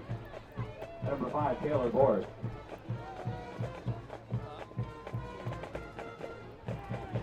Well, the interceptions today, the defense for St. Francis just stepping up hugely today so far. Making an 18-0 lead. Tabler with the latest interception return of 10 yards. Kirmar started the day on an 18-yard pickoff of Alexander's pass. And then they've added a safety and the Ryan Nix 35-yard field goal, although he had his extra point attempt blocked. He had one block and a field goal block last week. Here's Boris from the 2, works right side to the 10, 15, 20, spins around, hit at the 20, got to the 22. Taylor Boris on the return. There's a penalty marker on and the another field. Penalty marker on it. You better hope, I bet, if it's from a Taylor standpoint, we'll check it out. It's better not be on Tyler Mills. Mike and Noble and number 30 Spencer Cowherd of the Cougars. As Tyler Boris is going to be talking to him. Now let's bring Sean McBride. You feeling better, buddy? Yeah, a little better. You bet. Good return. Block in the back. Number 22. At the distance. Lemunion draws the penalty this time, and they'll move him back once again. And that's a typical penalty you see there on the special teams there. Return teams holding or blocking the back, just trying to get some advantage, and that one bites Taylor. You know, on the previous play for the touchdown that resulted in the interception, Sean, I know you were just coming back up, but the ball, by the way, the penalty moves back to the 10. You could tell it was a quick slant intended, and he heard footsteps. Yeah. He held up and just threw a hand up. It deflected the ball enough in the air for Tabler to get a handle on it and cut to his left. Play action, the handoff to the right side, and one of the best runs of the day that time as they put it into the hands of Kennedy Hill. And Hill able to get some positive yardage, a lot of that penalty yardage back. Another penalty flag go down on the field. Well, and Hill is slow getting up on the far sideline. He's off the field of play. And let's see, they're going to reset the play clock. And Jeff Simmons still trying to, I guess there was no penalty. Yeah, I don't see it. We'll just call that a good game. Clock will run now inside of 9 minutes. Time remaining in the first half. 18-0 St. Francis. Alexander looking, hands the ball off, and there was movement before the snap. There's that play. You could take a look at he had a precognition there as. Start 77 on the offense. 5-yard penalty. Picked up. Well, they call it on Nate Anderson for procedure. Thought also the running back might have been leaning forward to take your pick. That's exactly right, Joe. I think they could have called that on more than a couple numbers right there, but they pick out the big ugly up front. We'll check the penalties coming in, but Taylor's been victimized by a couple of them, and especially how about the opening kickoff when they lost a touchdown. Right now they're on the short end of an 18-0 score. Alexander out of the pistol. Option run to the right side. Pitches the ball. Ugly pitch. Oh. It's a free ball. A scramble for it right around the 10. Taylor does jump on that, so they'll retain possession. But that one had trouble right from the get-go. Yeah, it surely did. Again, I think the defense has really recognized that formation right there. And really, any of these pitches that Taylor has tried today have not been successful whatsoever. The defensive ends are doing a nice job taking a hard crashing line to the outsides, and the linebackers are following. And you wonder, Sean, if maybe the wind is a bit of a factor on those east-west pitch outs. That's a good point, yeah. Blowing out of the west and increasing winds upwards about 14 miles an hour, maybe gusting to about 20. Here's Alexander wanting to throw, drops back to the 1 yard line, throws over the middle, and short hop ball, and it hit the turf. It is incomplete. So it'll bring up 4th down and 10, and Hahn will be forced to punt the ball and needs a good snap as he'll be setting up shop out of the end zone. I like the play call there, a little middle screen, let the defense flow through back to the quarterback, but he's got to make that connection or else it just falls apart, which is exactly what it did. But, you know, having Carrington Thompson running after you has to put a little fear into you as well. Hahn a yard deep into the end zone, waiting for the snap from center. And got it, and kick is away, high wobbly ball. Tabler comes up, gets the ball at the 46, fights his way straight up the middle to the 40-yard line. So obviously very good field position now for the Cougar offense, and Not trying to beat this to death, but still looking good. Points on the board. It's been all defense, all special teams so far for St. Francis. They enjoy an 18-0 lead. That's the bottom line. You're right, Joe. They do enjoy an 18-0 lead, but Pat Donnelly and company on offense have to be very frustrated at this point because next week they're facing Marion, and they cannot expect a victory with this offensive performance so far. Just haven't been able to finish things off.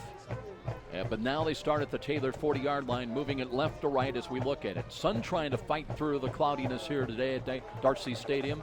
Started out about 46 degrees, wind chill of about 38.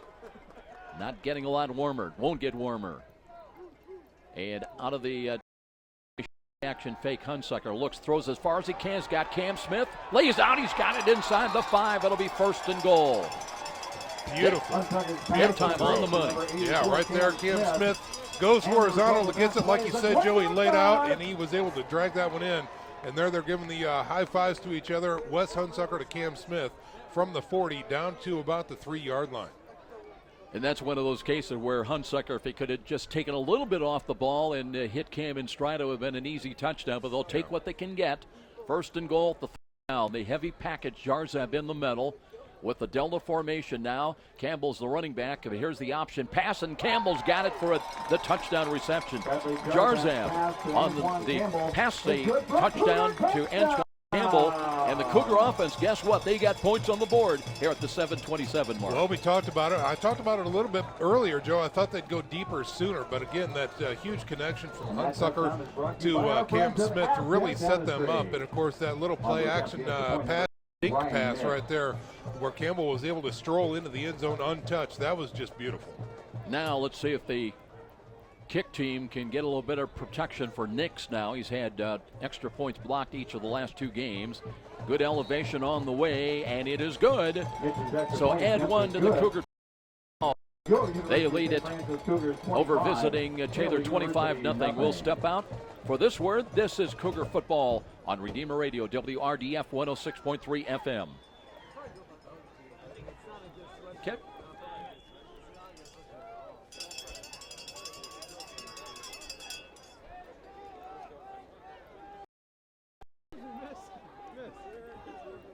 Have you eaten at this place called The Lodge? Good stuff. I think you'd like it. Where's it at? The Old Elks. Oh.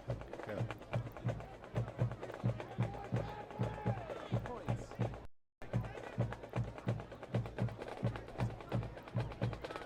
Jarzab with a touchdown toss. Threw one last week to Gegner, and now he's got a 3-yarder today to Antoine Campbell. That's his 2nd receiving touchdown of the year. Cougars, number 88, Ryan Nick.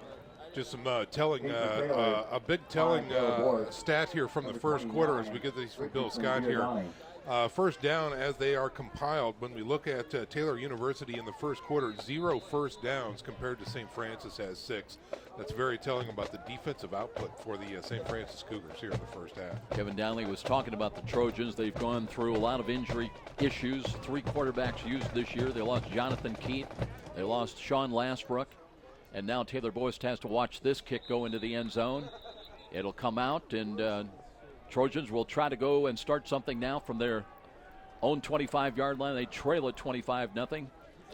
That game last week against Marion, they actually had a 14-13 lead against the Knights. And then the Knights said goodbye. They scored the next 42 to win at 55-14. Well, and again, that goes to show exactly how important. You talked about it at the beginning, Joe, and you're absolutely right. The balanced attack absolutely positively necessary for the St. Francis Cougars as they have to win out, to have a chance, and they have to have some things go their way. But Marion is not going to put up with an offense that can't put points on the board. Cougars with 2 safeties back, Tabler and Elliott Nelson, who's played very well in the last couple of weeks. They want to run the ball, and that's Miller. Miller runs it up the middle, and he's a big fella. Michael Miller, 6'5", junior, 225. Has rushed for 3 touchdowns this year, 145 yards on the ground, 2 carries for a yard last week, and he picks up 9. 2nd down and 1. That looked a little bit like a scramble play. Yeah, it surely did. I don't know if that was broken or designed. If it was designed, it was poorly executed, but nice yardage that time. Miller's got some long legs, and he used them that time. 2nd down and short, 2 protectors in. Option run to the right side by Miller. Taking a look. and he will have the first down as he nudges across the 35-yard line up to about the 37. So Taylor with a first conversion, then they'll move the chains in improving field position now with 6:46 remaining in this first half. Yeah, the quarterback change here gives them a little boost here in the second quarter, and let's see if in fact Miller can put a drive together. Came in listed as the starting quarterback, the one, even though he did not get the start. Wilson Alexander, number 13, did. But he's in there now. Let's see what he can do here on offense. Connor Faulkner checks in as a running back. He's a freshman. First time into the ball game, and again Miller on a quarterback draw. This time not quite the success as USF stacked up the middle, and he'll get a yard up to about the 8-yard line. Jamel Green credited being in on the stop. Corey Terrell back. He's missed a couple of weeks, several weeks with injuries. It's a pickup of 1, second down and 9, and Robbie Robbins with the palms extended saying, I'm not getting the play. What do you want us to run? We're down to 15 on the play clock. So a little confusion again on the Taylor offense as they're standing around. Robbins will become, he'll be sent wide to the right side up on the slot. Miller out of the gun, motion now by Robbins. They hand the ball to him and looking for some running room. He's not going to find it. Running out of room. He's pushed all the way back to the 30-yard line. Well, the jet sweep did not work that time. Great penetration again by the defense. St. Francis that time.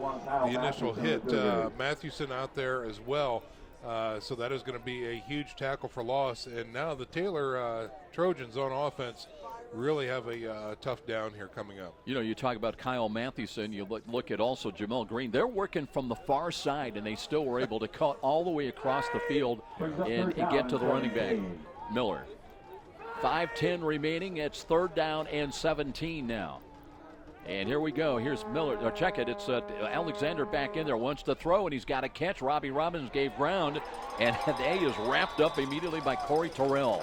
Yeah, I don't know if I would have given ground. Again, he was trying to spin out of a tackle. He knew he had coverage there, so he runs backwards, and Terrell was just able to pursue him and knock him down.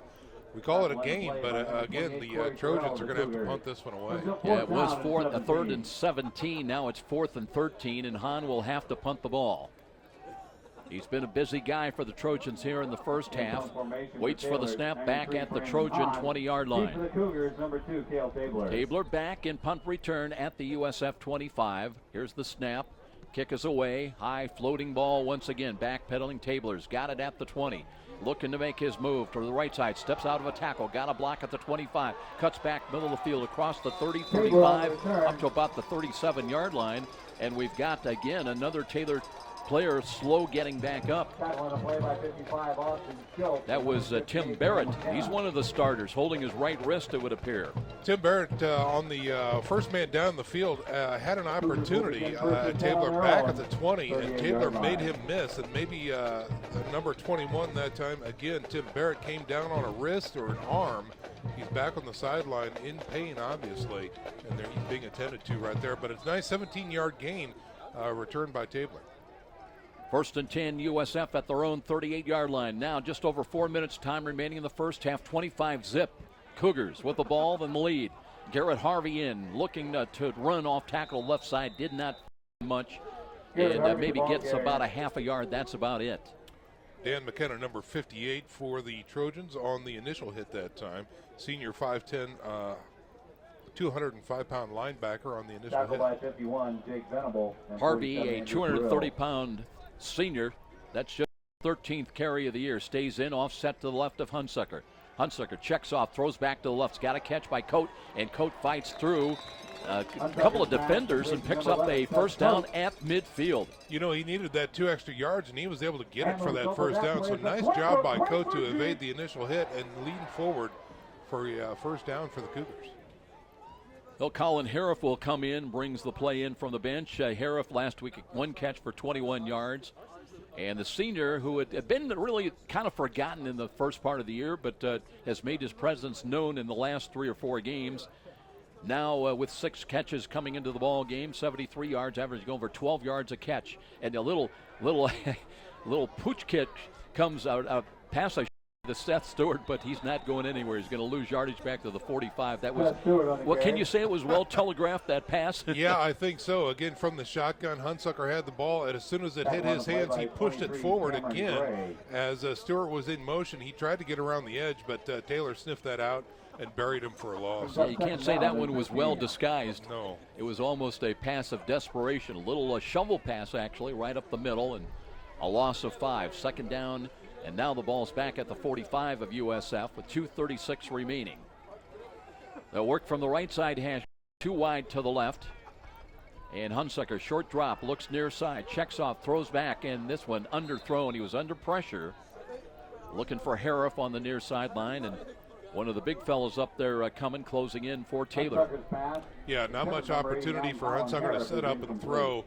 He just kind of threw the ball out to the right side flats, well behind number 89 for St. Francis, Harif. And that's going to bring up 3rd and long.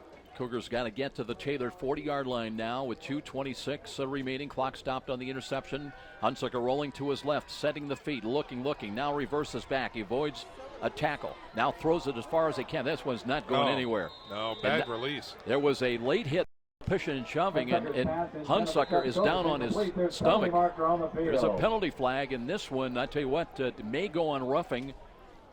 It may very well. Number 51 back there provided the pressure. Jake Venable, defensive lineman, junior starter, 6'2", 240, absolutely planted Hunsucker after he released the ball, and he was very slow to get up.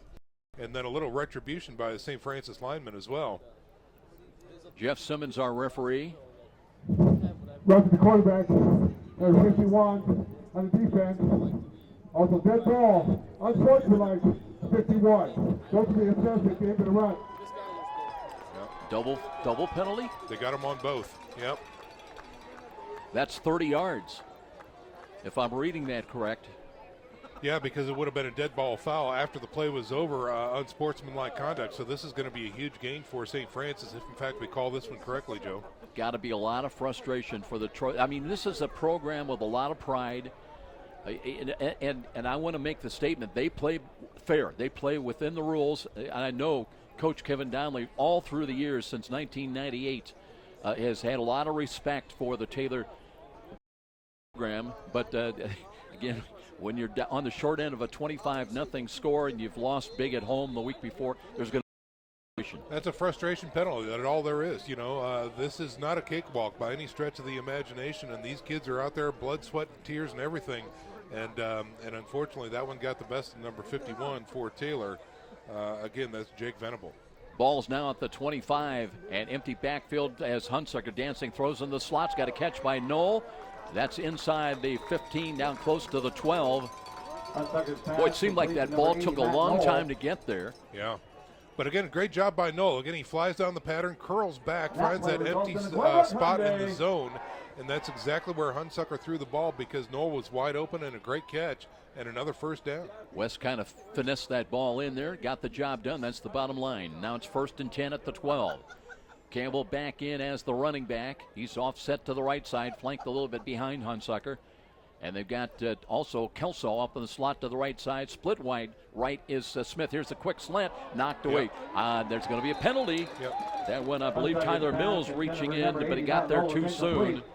That's exactly what it was. That was, let's say, a deep slant that time for the wideout on the left side. Ball snapped and thrown almost immediately, and Mills was just there way too fast, wrapped up the receiver, and did not allow him an opportunity to catch the ball. Be a spot foul, first down. Spot foul on that call against Mills. So that was intended for. But you know what the coaches tell you? If you're going to get beat, go ahead, take the penalty because at least it's a touchdown for at least a moment. Right. So the nose of the football just inside the 5. It'll be 1st and goal now with 1:46 remaining in this first half. They'll go back to the Delta formation. Jarzab in the middle. Campbell, who's caught a touchdown out of this formation earlier, he flipped the ball to him on a pitch, cuts at the 5. You won't get in, got inside the 5 to about the 3, maybe the 2. Well, the clock continues to tick here with 36 left here.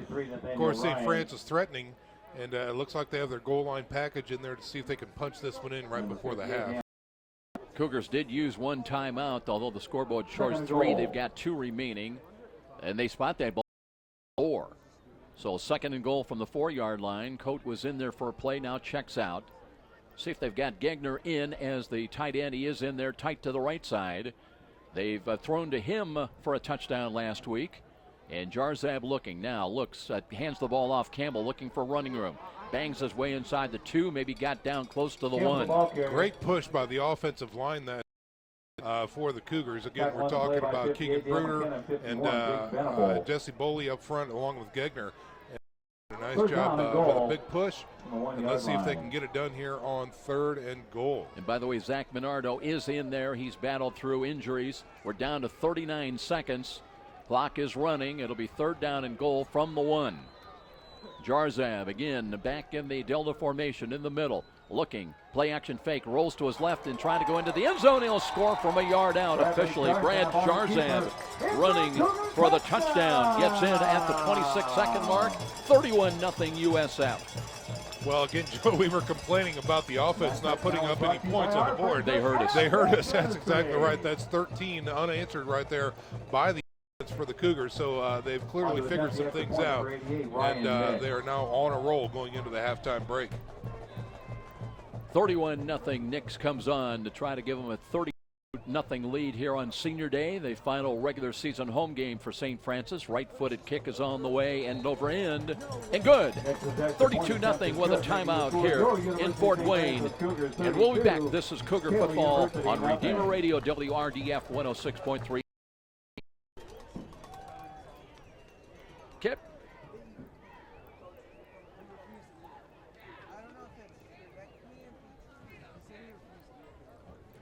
Bring the program feed down and ask again.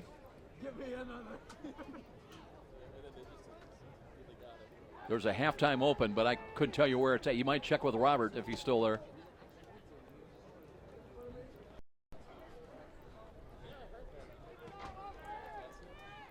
$32-0 USF on the home. It was the defense and the special teams that got them going, and now the offense has gotten the message as well. Well, we talk about needing a balanced attack, Joe, and I don't know if this qualifies. It surely does in my book, but 18 points scored by your defense and special teams and 14 points scored by your offense going into the halftime break. And let's see if, in fact, the offense can do some more damage coming out in the 3rd quarter here. But a lot to talk about coming up at the halftime break. And you know the bottom line, you still got another 30 minutes to go. And it maybe starts right now. You got to be careful of Taylor Borst. Looking for a kick return. This one will bounce inside the 5 and got across the goal line, so it'll be another touchback.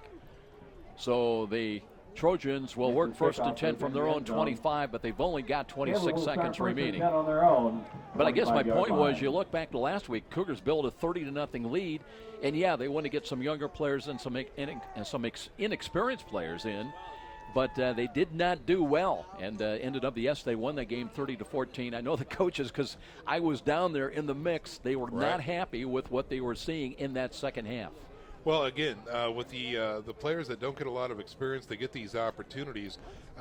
Every coach takes the attitude, next man up, and that's exactly the way they want them to play. It's just the next man in, that's all. We don't care that you haven't had that many snaps. We expect you to perform your best on any given snap. Alexander's just going to take a knee as Taylor wants to get into the halftime dressing room and regroup as they are on the short end of a 32-0 ball game as the Cougars, they've won 3 straight and trying to make it 4 straight and trying to pick up a league victory. They come in at 3-1 in the Mid-East League. And right now, they are on top of visiting Taylor at 32-0. We'll take a timeout. We'll be back with our halftime presentation. We'll take a look at the scoring. There's been plenty of that for the black-shirted Cougars today on this Senior Day here at home at Darcy Stadium. 32-0. We'll be back. This is Cougar Football on Redeemer Radio, WRDF 106.3 FM.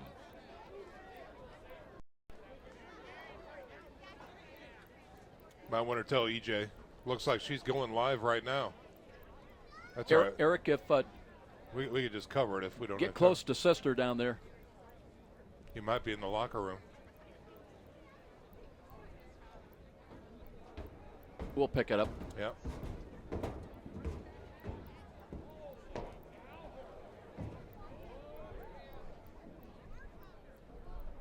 32-0 here at halftime. Welcome back, everybody, with Sean McBride. I'm Joe Parson. Sister Elise Chris, the president of the University of St. Francis, has got an important announcement coming up here that we're going to try to pick up best we can here at halftime. Ladies and gentlemen, thank you for being here. Thank you for coming out to support Cougar football today. The team appreciates your support, especially as this November chill sets in. I have a few words to share with you about Mr. Bob Mayer. Okay. Bob has served the university and its students for 13 years as pep band director, jazz band director. Thank you very much. He and the St. Francis Pep Band have provided spirited music for our athletic events, parades, and other events that contributed significantly to Cougar spirit. Thank you. Bob also started the jazz band ensemble and taught classes in music appreciation, jazz appreciation, and the history of rock and roll. I gotta take that one.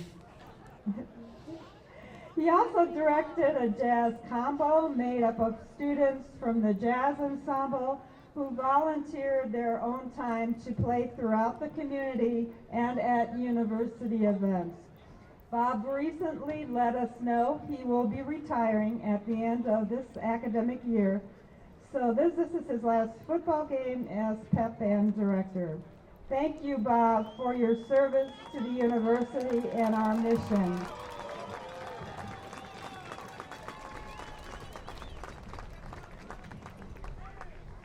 You have shown tremendous leadership to our students and made every football and basketball game very special for all of us. Thank you very much. Now, I have another announcement to make this afternoon. Since the inception of the football program, we have seen a tremendous growth in Cougar spirit on campus and in the community. To celebrate what this means to us, I am proud to announce that the University of St. Francis is now recruiting students to participate in the University of St. Francis Marching Band.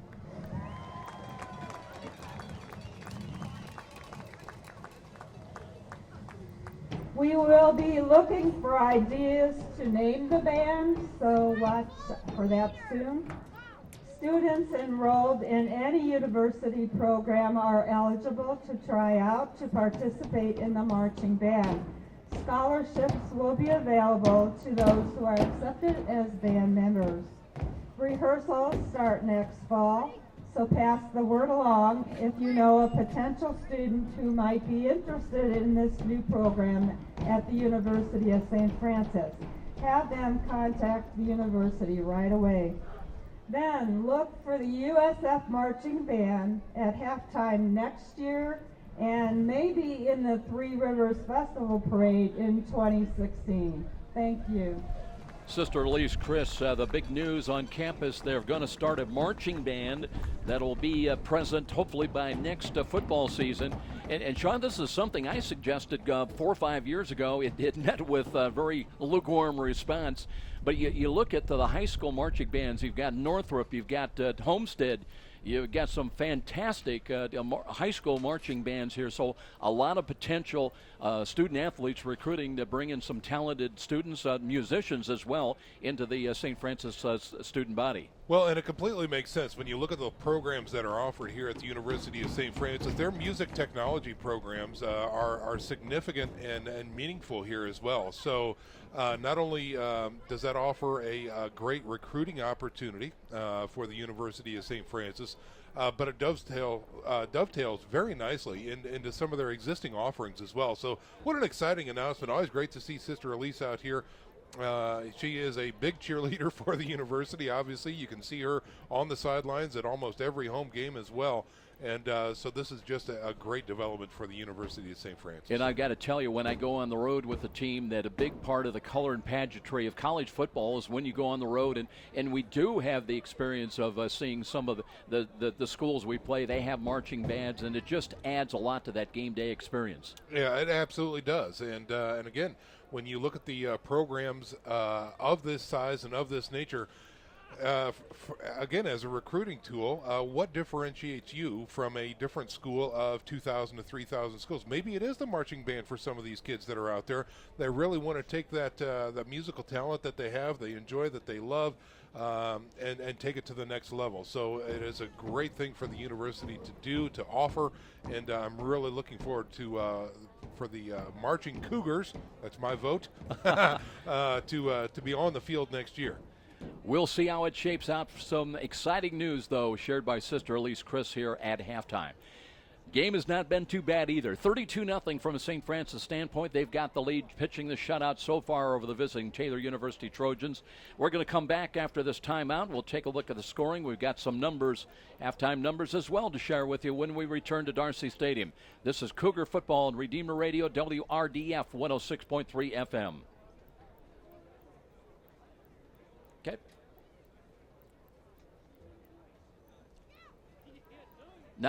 Not now. Just skip it. What are you? I'm lost.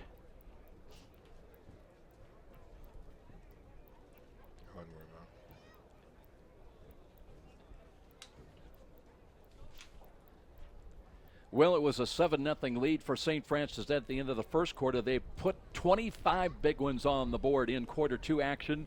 They lead visiting Taylor 32-0 here at halftime. It all started on a Kiermaier interception. Sean, I'm going to take a look, and what do they show as the official return on the interception by Kiermaier on that opening touchdown? I don't know if you've got, we may have to wait just a brief moment on that.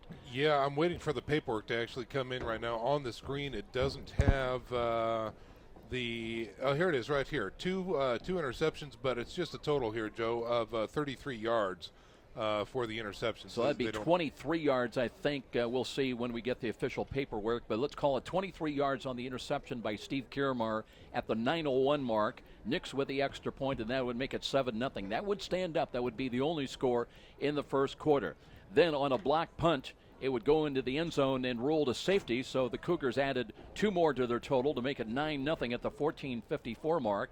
Then Nix got into the action as he hit a 35-yarder, field goal at the 10:26 mark to make it 12-0. And Taylor on an interception on a deflected ball would return it 10 yards into the end zone at the 9:30 mark. The extra point kick was blocked. That made it 18-0 St. Francis. Jarzab to Antoine Campbell out of that Delta formation at the 7:27 mark on a 3-yard touchdown toss. Nix's extra point made it 25-0. And then late in the ball game with just under a half minute remaining, 26 seconds on the clock, Jarzab, play action fake, took it himself, rolled into the end zone from a yard out, and Nix with the extra point to make it where we are right now in a 32-0 St. Francis lead. So you look at this ball game so far in the first 30 minutes, defense kind of held them in it. They had 2 interceptions, 2 pick sixes, special teams, the block punt for the safety, the field goal by Nix, and finally the offense got the memo. It said time to show up and bring your lunch pails into Darcy Stadium. They got going, and a good job, I thought, by the offense to finish plays off in that second quarter. Yeah, you're absolutely right, Joe. And what really impressed me was the balanced attack they had. Again, when Cam Smith started to get into the game and make some quality catches, and, of course, Antoine Campbell as well, doing the job required to get the chains moving. Long, sustained drives there with a good blend of good hard-nosed running and some very quality catches being made as well. So, again, in the second half, we saw the offense get in gear, as you said, but the defense so far, the light for the St. Francis Cougars. 32-0 here at halftime. We're going to step out for a brief message back in the studios, and hopefully we'll have some official numbers coming our way with the first 30 minutes of this first half. This is Cougar Football on Redeemer Radio, WRDF 106.3 FM. Okay.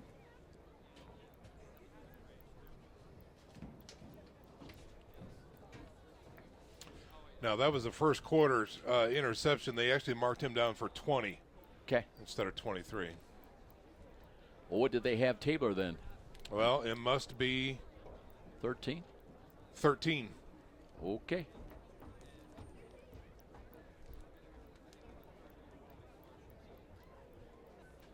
Halftime here in Fort Wayne, cloudy skies. It's pretty much stayed cloudy all day. Started out 46 degrees.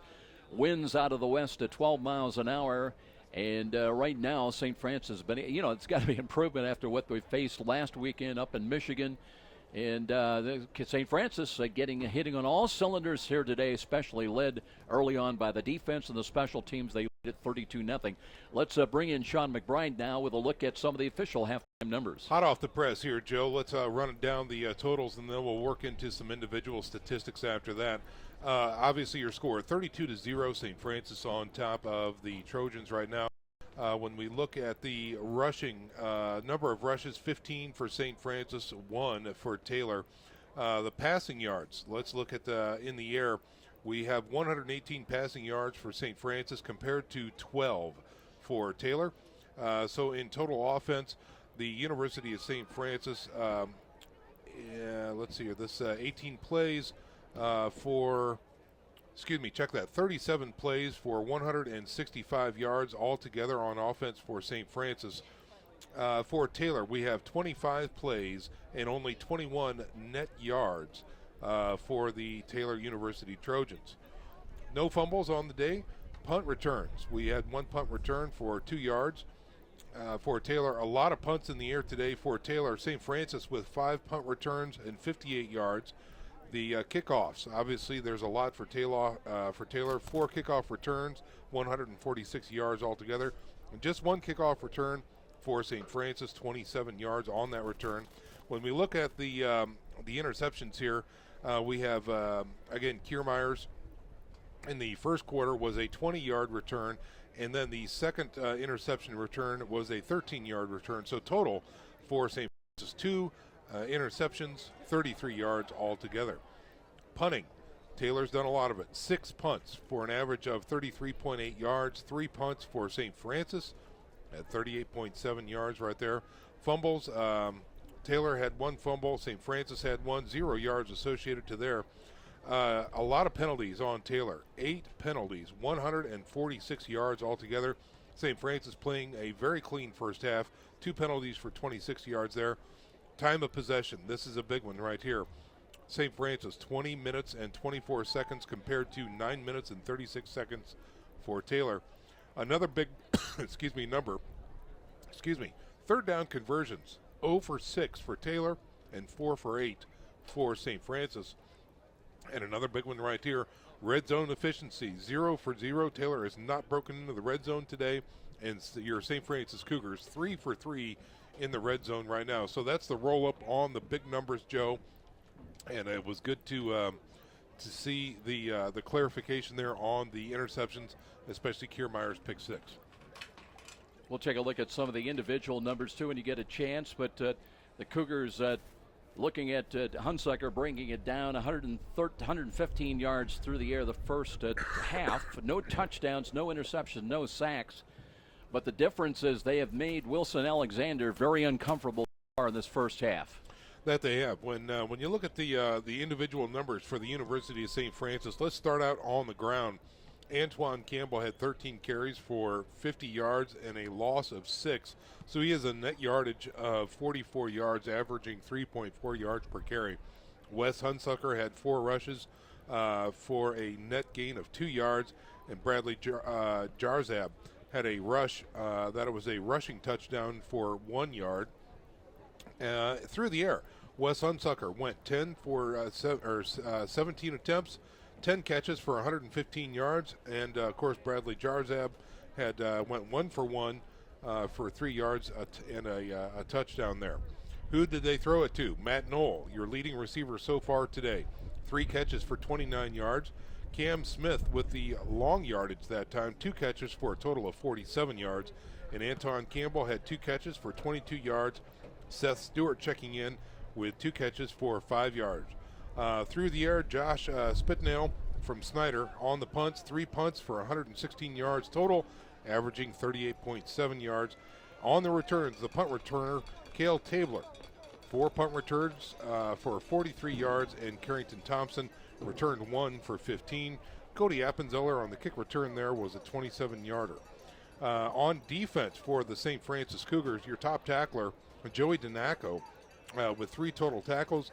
Jamal Green had 3 as well. Elliot Nelson with 3, and Corey Stamps with a total of 3. And of course, Donaco coming up with 1 sack as well, with 2 tackles for loss. On the other side of the ball, let's talk about the Taylor University Trojans here. On the ground, Kennedy Hill had 4 carries for a gain of 17 yards altogether. Michael Miller had 3 carries for 13 yards. Richardson Giordani had 2 carries for a gain of 2. And through the air, their quarterback, Wilson Alexander, went 3 for 10 with 2 interceptions, a total of 12 yards, and he was sacked once. He threw the ball to Robbie Robbins twice for 14 yards, and Richard Giordani had a 2-yard loss on 1 catch. Through the air, when it comes to kicking the ball, the punter, Brandon Hahn, had 5 kicks for 203 yards altogether, averaging 40 yards per kick. And Taylor Borst had 1 punt return for a total of 2 yards. On the kick return, Borst had 3 returns for 130 yards, and Giordani returned 1 for 16. Teams coming back out. Eric Johnson's down below. Coach is back behind you, Eric, if you want to try to get him, and we'll pick up maybe. Yeah, sure, Joe. I actually did talk to him on the way out of the locker room, and he said some of the things that contributed to the slow start on offense was Taylor's defense is healthy.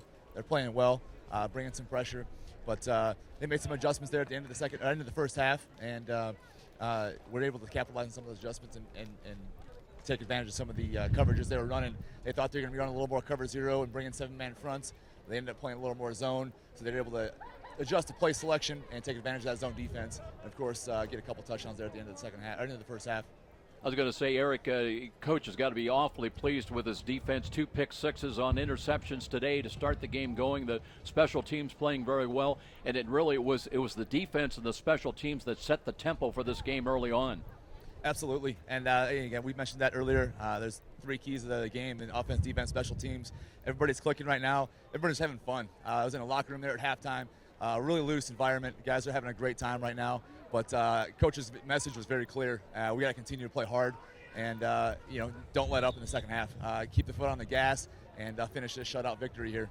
Eric, how familiar is it? I know you were one of the early founding players that came in back in the late 90s to start this Cougar football program, and I'm guessing here 17 years the message is basically the same.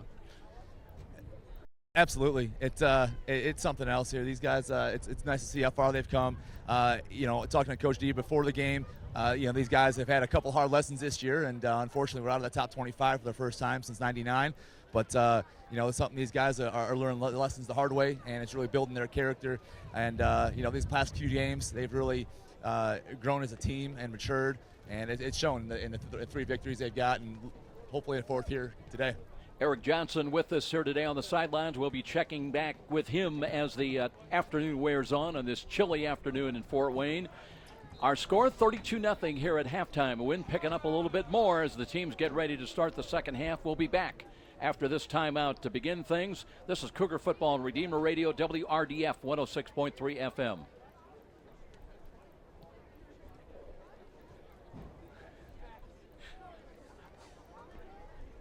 I think I'll have to be a little clearer about what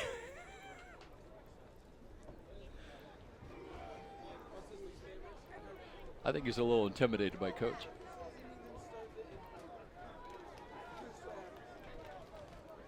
Okay.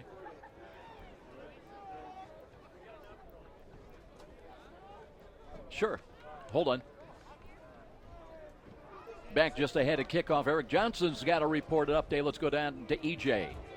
Yeah, hey, Joe. I'm here with Cam Edwards, graduated class of 2013. He's here on the sideline with us today. Cam, what's your thoughts on today's game? Oh, well, I mean, my old class that I came in with, dominated senior day. It's really nice to see them playing well. I mean, as you said, clicking in all cylinders and really, as a a family, you know. So. Right. From you played right tackle. From your version of the first half, what did you see in the first half on offense that wasn't clicking there at the beginning? It seemed like they started at the end of the second quarter there. What happened in the first part of the game where they started sputtering? Well, I mean, it's the beginning game jitters, you know. It's really not anything that the offense was doing. They were blocking. I mean, I saw one of my old teammates, right tackle, that took my spot. You know, he drove a man 15 yards, Keegan Bruner, you know, and it's not nothing that the offense was doing. The defense, like you said, Coach Donnelly said, they're all healthy, they're clicking, and now that our offense is clicking, I mean, we're going to come back in the second half and run up the score. Good deal. Well, we hope so. Thanks, Cam, for joining us today. Appreciate it, sir. Thanks, EJ. We'll be back with you a little bit later. Taylor teeing it up. They'll kick it away from right to left. Cam Edwards was, you know, he came in big and got bigger. Yeah. I think Coach called him Baby Huey. But what a job he did during his tenure and stay at St. Francis. And, you know, that's one of the issues. It's tough when you those big footsteps that you try to fill when you come in the younger players. And Coach Donnelly was the only one who called him Baby Huey, by the way. Everybody else was Sir. Yeah. Here's the kick, hung up a little bit. It'll be fielded at about the 50-yard line and a return left side. And there comes a good return across the 40 to midfield. And they've got some running room all the way inside the 40 of Taylor down to the 35. Was that Charles Gaston? No, it was Appenzeller right there. Appenzeller. Beautiful return all the way into Taylor territory. So this should give the offense a spark, and let's see if, in fact, they can keep it up going here to get another 7 points on the board. Again, Joe, we talked about the offense for the Cougars finishing very strongly there in the second quarter. And I think it's going to be important if, in fact, they can to start off the third quarter very strongly as well. Again, we always talk about possession in the third quarter, making a statement with the ball. Always helps when you have 1st and 10 at the opponent's 37, as the Cougars do, and enjoying a 25-point second quarter and a lead of 32-0 here to start the second half. Here's the drop, and now a throw. Hunsucker looks for money, and he's got off the fingertips of Cam Smith. Mark that down, because you never see him drop a ball when he's got a step. Well, you don't, and you see the skid marks very clearly from the one catch that he did make, and that incompletion right there, only a couple feet away from each other, right on the hash marks on the right side. Boy, that is very uncharacteristic for Cam Smith to drop that ball. So it'll be 2nd down and 10 with the ball back at the Taylor 37-yard line. Seth Coate comes in. He's split wide to the left. That's the short side of the field. They've got 2 wide to the right, including Colin Hariff, the senior, here playing on his last home game of the regular season. Hunsucker checks off. Play clock at 5. Now they got to hurry with 4, with 3. Hunsucker with the snap. Short drop. Looks right. Delivers. Here's the catch by Knoll. It is. Knoll inside the 30 down to about the 28-yard line. Looks down by maybe about a yard. Knoll leading receiver today here for St. Francis. Again, just a nice little 5-yard out pattern. Stop, turn around, get the ball, and see what kind of yardage you can get. Very close to the 6 here, up a 3rd and short. And good pressure, though, by Taylor right up the gut. They're going to go back to that Delta formation. Nicodemus in at right half. Jarzab in there at quarterback. They need a yard. 3rd down and 1. They give the ball to Campbell. Campbell feeling his way, cuts inside the 25 and backpedals again down to about the 24-yard line. 1st and 10, USF. Nice strong run that time, and a good push by the line, getting plenty of room for Campbell to find a seam and fall forward for a 1st down. Yeah, players coming, players going as they shift the offensive personnel. Appenzeller comes back in. He's up on the slot to the left side. Cam Smith back in as well. Up on the wing to the right side is Akeem Kelsaw. Blitz coming, zone blitz up the middle. Now they back off, still 14 on the play clock. Hunsucker checked off when he saw that coming. Getting ready once again. Now looks, pitches the ball to the right side. Here's Campbell. Campbell looking for a block at the 25. Angles out of bounds, short of the 15. Down to about the 17, I think, is where he stepped out of bounds.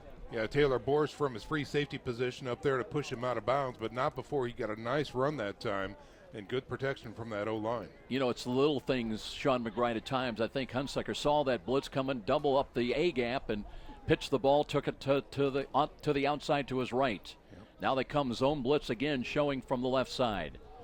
Hunsucker again backing away with still 50. Campbell checks his wristband. They're going to flip-flop him to the wide side to the left. Hunsucker now with 7, with 6 on the play clock. Short drop, looks right, checks off, stands, throws, and nobody home. Looking for Kelsaw. He was open at the 2-yard line, had position, but the ball bounced incomplete at about the 5. Yeah, that's exactly right. Just short on that pass right there, and it's going to bring up a 3rd and 4 here for St. Francis. Good protection for Hunsucker that time. Again, as he checked off, the defense backed off standard 4-3 defense as well. Wouldn't look at those numbers from the first half on 3rd down conversion for St. Francis in the first half. They were 4 of 8 for 50% in the first half. Now they've got it 3rd down and 4 yards. Kelsaw in motion, continues on wide to the left. Blitz is coming. Throw the middle. They've got a catch made, and that'll be not for a touchdown, but inside the 2 to the 1 yard. They do call it down. Appenzeller reached across the plane of the goal, broke the plane, touchdown. So a touchdown toss at the 12:48 mark. Again, slot left, just go down the field, curl back in, and of course he had enough protection, Hunsucker did, to make that throw, and he was able to wiggle out of a tackle and reach for that line. He broke the play. 6. Well, it was 3rd down and 4. They got much more. Touchdown. Make it 38-0. Now Nix with the extra point. Got good elevation again. Bangs it off the netting. And add 1 to the Cougar total. 39-0. St. Francis still on top in a shot. This is Cougar football on Redeemer Radio, WRDF 106.3 FM.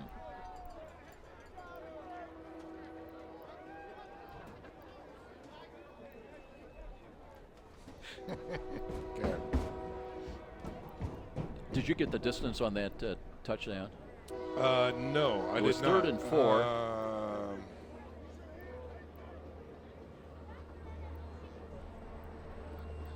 Is that still marked? On it. Was that 18 yards? 18.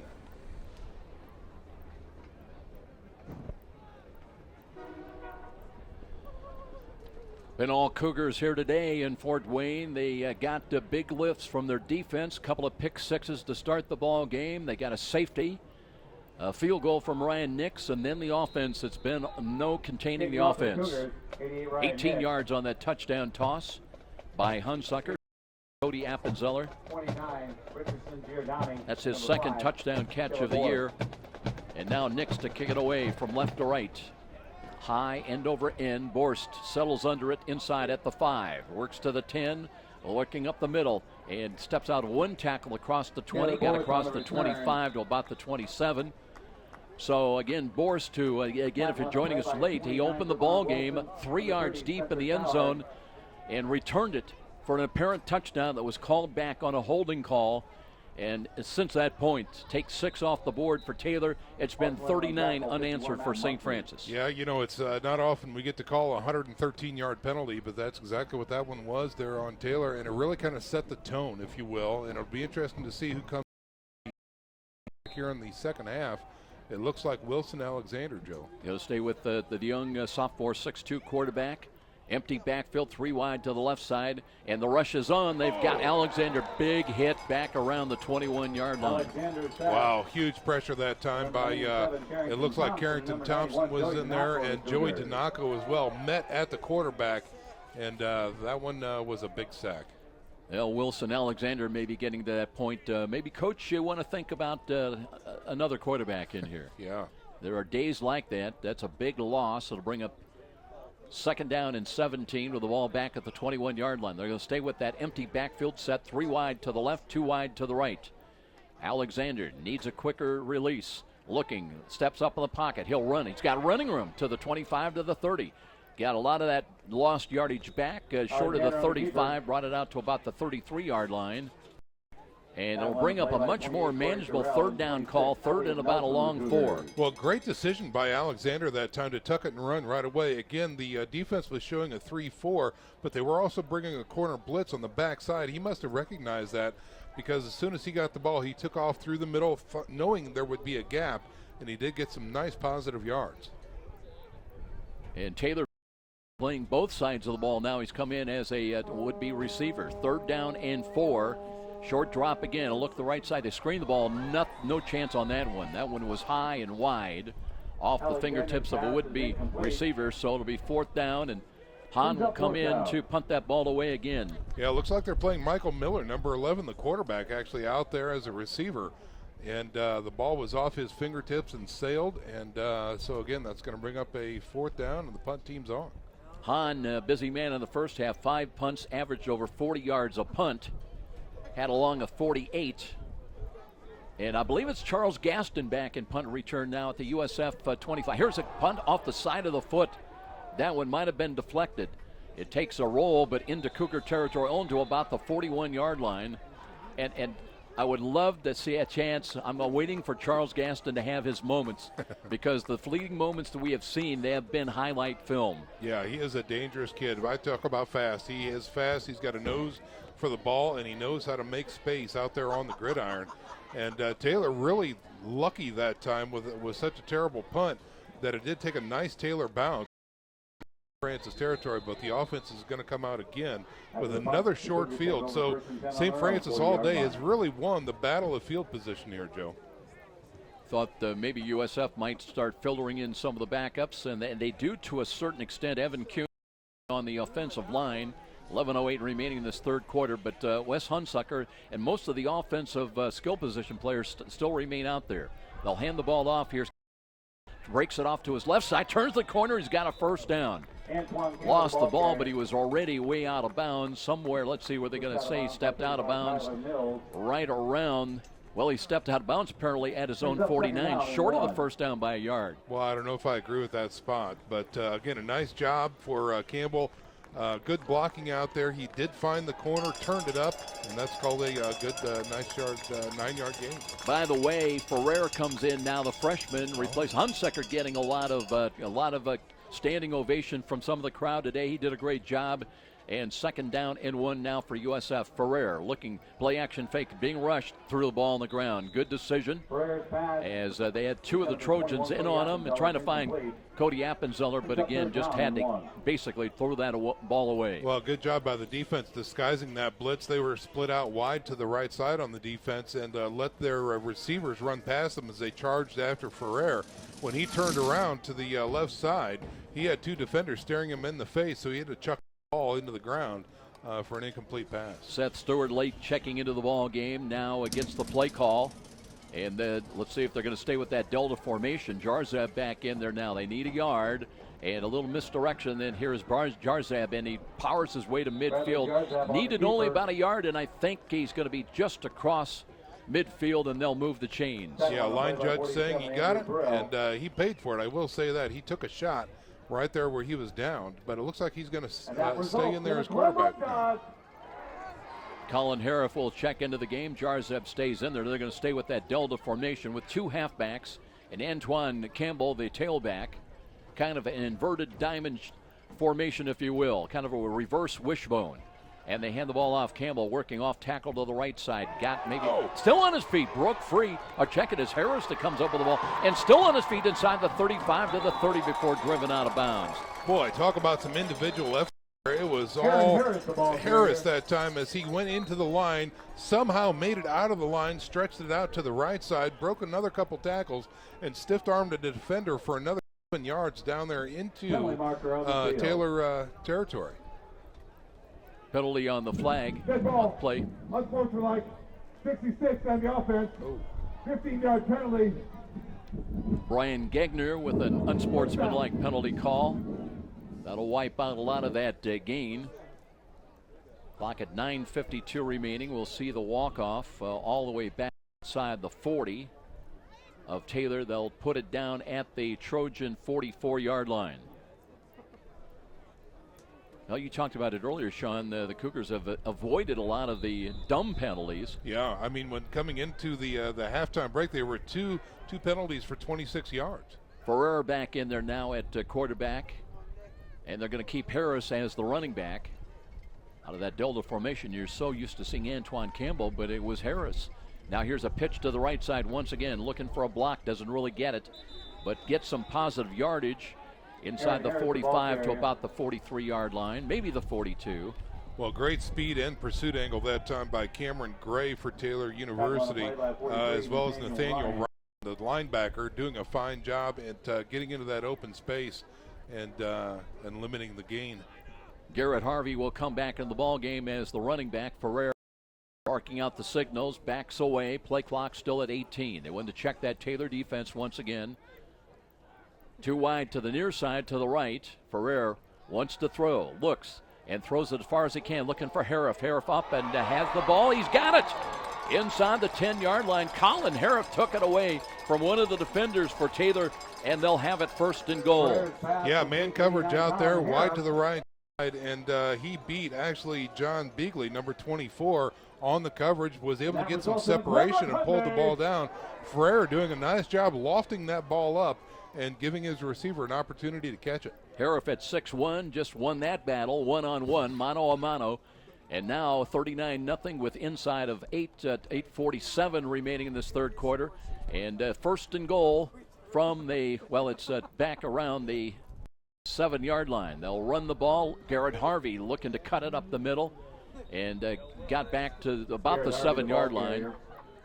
Down by number 5. Not much more there for Harvey, as number 5 Borst was there on the tackle along with 2 other Taylor Trojans. Gegner in as a tight end.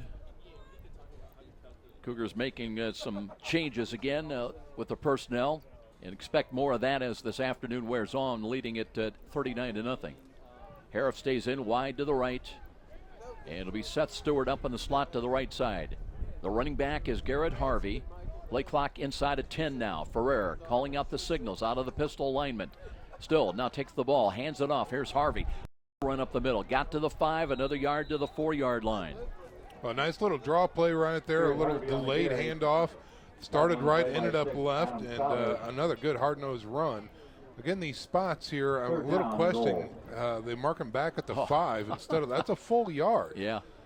Boy, oh We're boy. in Canton, Ohio, I think. That's another story, though. Yeah.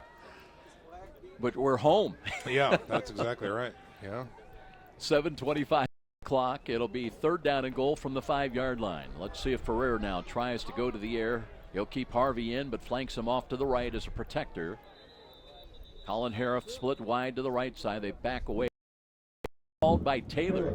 Taylor not comfortable with their defensive alignment, so they'll take their first of 3, and 39-0 our score. We'll step out with 7:11 remaining in the third quarter. This is Cougar Football on Redeemer Radio, WRDF 106.3 FM. Okay. Guys, I'm not real sure where we are on spots, so just run them as we need them, and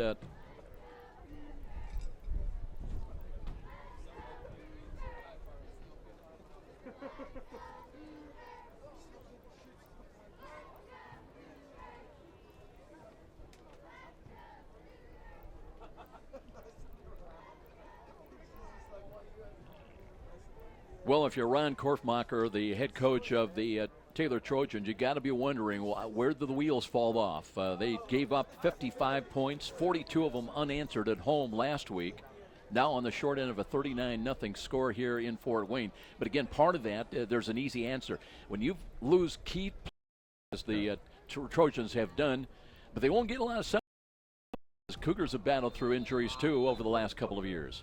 How about Antoine Campbell, case in point? Amen to that. You're right. Ferrer back in there, ready to go to work. It's 3rd and goal from the 5. Short drop, looks right, powers the ball, but that one's wide and incomplete. So looking for Hariff. No chance on that one, so 4th down. And will they bring the field goal team on? Apparently they will. You know, one of the things in looking for answers, Joe, if in fact you are a Taylor Trojan coach here, really, I don't want to take them to task, but their offensive line has been suspect all day today. You know, they really have had a very difficult time putting anything together on offense whatsoever, and it seems to have permeated the entire team. Down totals for the first half, they've had 1 first down in the entire first half. Nick's 22-yard field goal attempt, end over end on its way, and it's good. So Nick's adds 3 to the total for the Cougars. They're up 42-0 with a timeout here in Fort Wayne. 7:03 remaining. Still a lot of football to be played, though, here on the afternoon. This is Cougar Football on Redeemer Radio, WRDF 106.3 FM. Okay.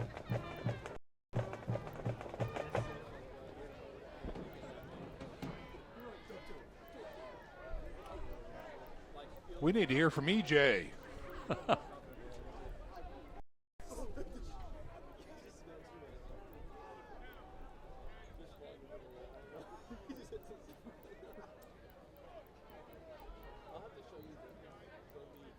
Well, it's a cold afternoon here in Fort Wayne. Eric Johnson, former great running back, a fullback for the University of St. Francis Cougars on the sidelines today. And it's not as cold as last week, but Eric, still for you, you're down there, and it's not a pleasant task trying to stay warm, is it?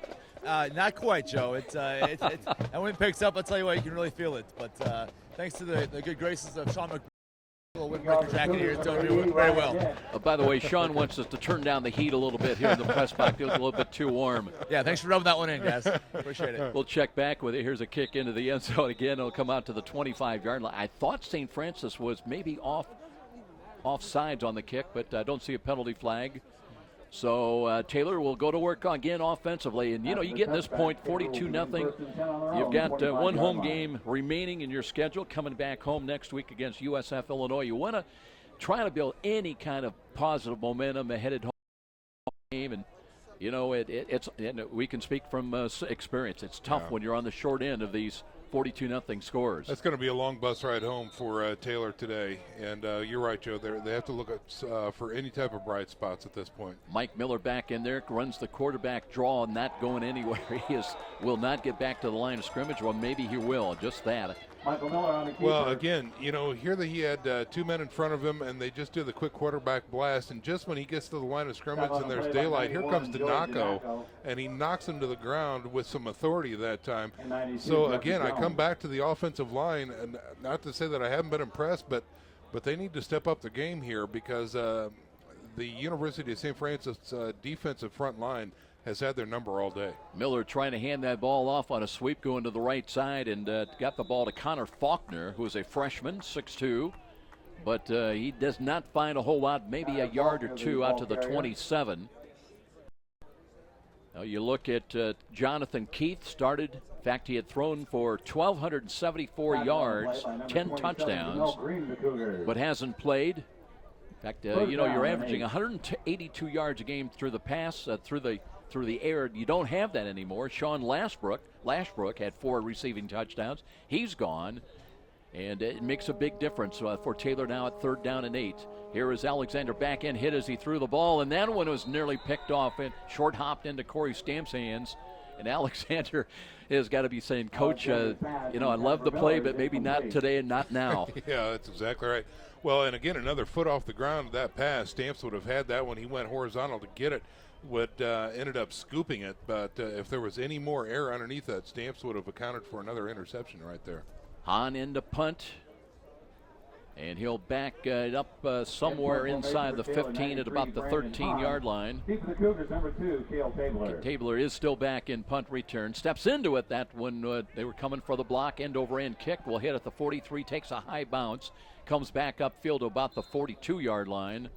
So St. Francis will have very good field position once again, as once again the looks like the skies are lightening up a little bit here at Darcy Stadium. It was really dark for a while. Yeah, really, it was. You're absolutely right, and it might be just a tease. I don't know what it is. We see it trying, but still pretty thick layer of clouds out here at Darcy Stadium, and it does make for some chilly conditions. I don't know if the sun would help at this point or not, but it's a gray day.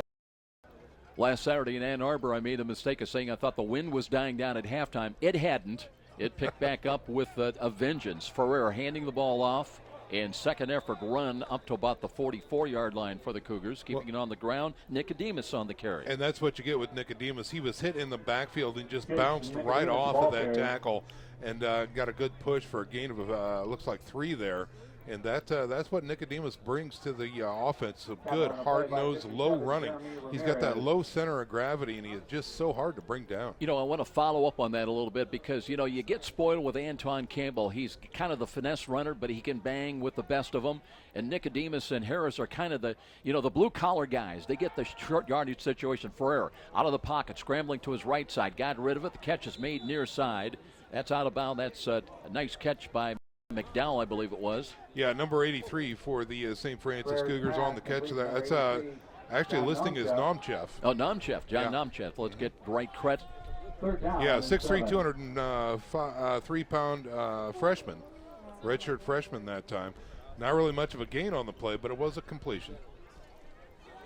It'll bring up 3rd down and 7. St. Francis trying to get to the Taylor side of midfield down to about the 48-yard line. Empty backfield now for the Cougs. They've got 3 wide to the left, 2 wide to the right. Blitz is coming, zone blitz, defensive right side. And Ferrer's got to pick that up, and he does. Got rid of the ball, threw it away too quickly, looking for Nicodemus, but he just never had a chance to get turned around and locate the ball as Ferrer had no time. And there you would like to see your quarterback recognize the pressure coming and check off to Nicodemus just to do a quick 5-yard hitch or something like that. Nothing long. Yeah, because he was streaking down the sidelines to the right side and never really turned around to look for the ball. Charles Gaston got in that play, and again, I'm still waiting for a chance for him. I'm starting to talk about what the Cougars have got, what they've got coming back. You really need that guy, that Gaston-like speed, somebody to carry the ball looking in the years ahead. Yeah. Right now, it'll be St. Francis punting the ball away. Spitnail steps into it, high, into it, lob ball, wobbly ball, hits inside the 25. Hits down close to about the 5-yard line now, rolling it down, and it'll be touched and blown dead right there.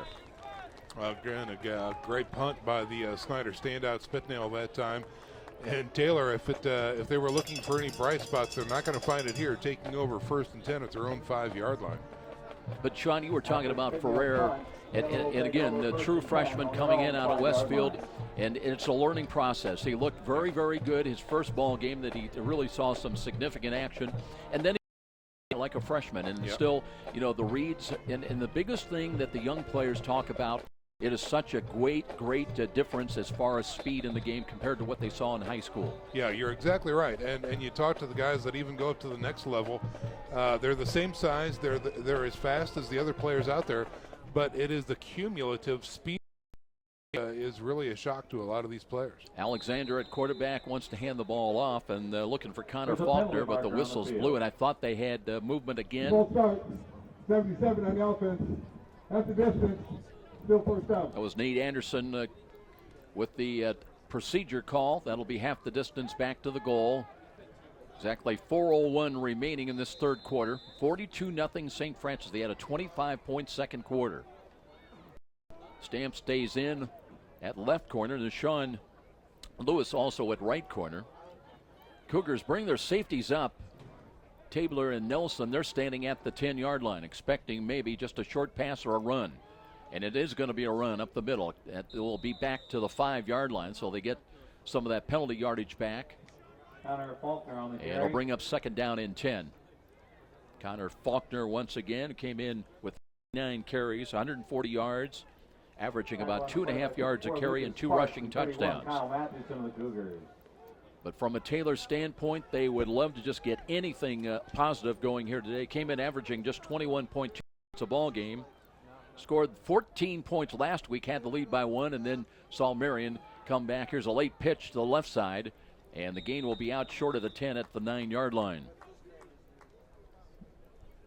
Well, again, not much there for Taylor on the late pitch. They try and stretch things out. Again, the interior of the offensive line has been pretty porous today. So, again, Taylor just trying to find some success around the edge. But the pursuit angles and the speed of the St. Francis defense have proven to be too much today for 1 and 5 with the ball at the 10-yard line.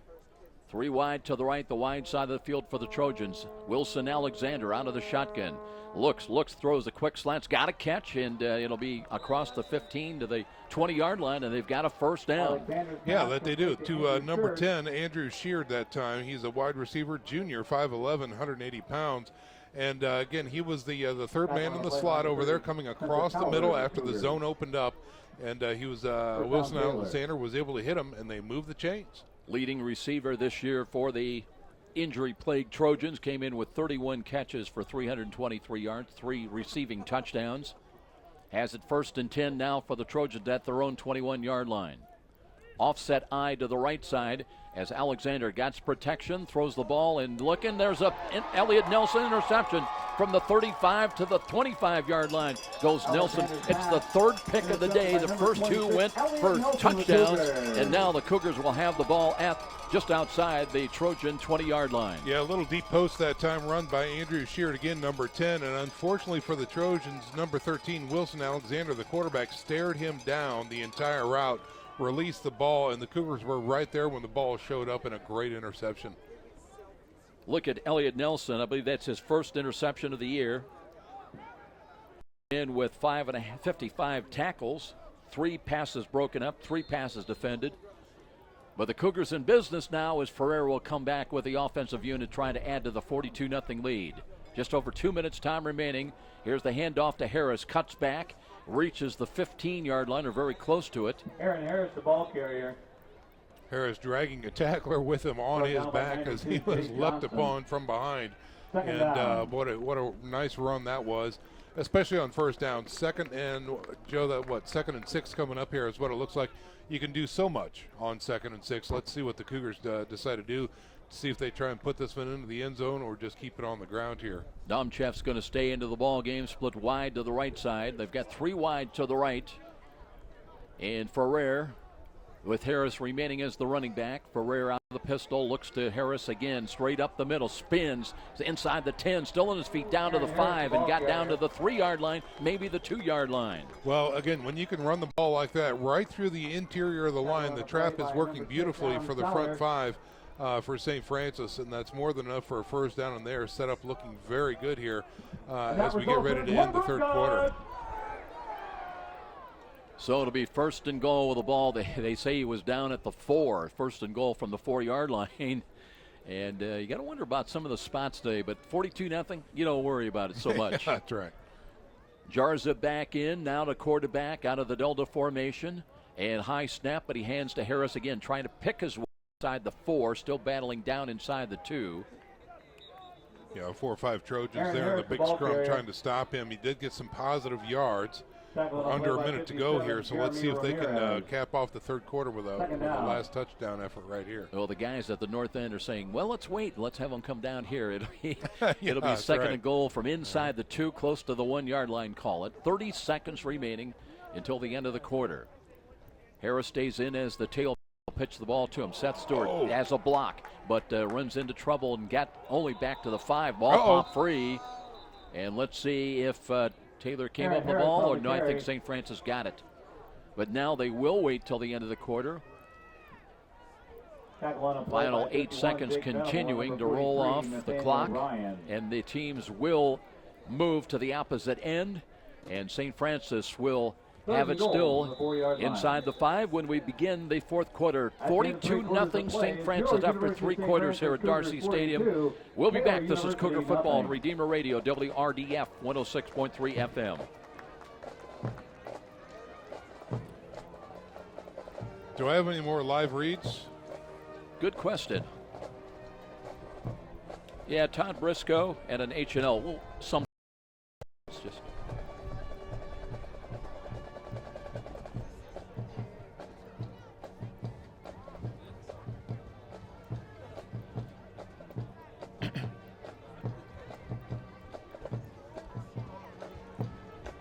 $42-0. We get ready to start for the fourth quarter with Sean McBride and Joe Parson. Cougars 7-0 lead at the end of the first quarter. Big second quarter, 25-point lead at 32-0 at halftime. They've added a touchdown and field goal by Nix, and now they're up at 42-0. Folks, Redeemer Radio Sports thanks H&L Electric for being our travel sponsor for today's game. For all your commercial electrical contracting needs, call H&L Electric at 260-402-3541.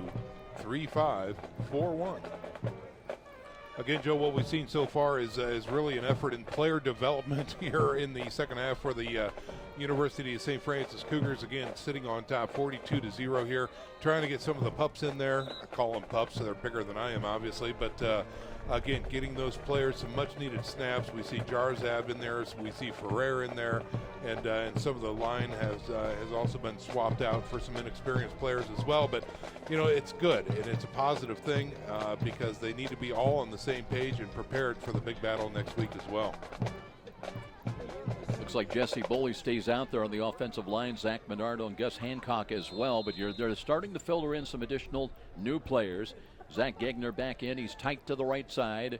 It'll be 3rd down and goal from the 4-yard line. This will be the first snap to begin the 4th quarter. Jarzab wants to throw. Quick slant. And boy, they were over the shoulder on Colin Harriff. But they rule it no penalty flag. Or do they? Don't see a penalty flag. They're just going to bring the ball back to the 5. That was questionable right there, as Tyler Mills was right there on his back as the ball came to him. Was he there? I don't know. It could have gone either way. They chose not to call it there. That's going to bring up a 4th down. But, again, the incompletion out there on the quick hitter at the goal line. Let's see if they try Gegner now on out of his tight end spot. As Jarzab has thrown touchdowns out of this formation. It does play action fake. Looking, he's got a man open to the right side. That one knocked away. It took too long to get there. Yep. Boy, he was open earlier, too. Again, they went for him, Joe, from the tight end spot, and he was open earlier.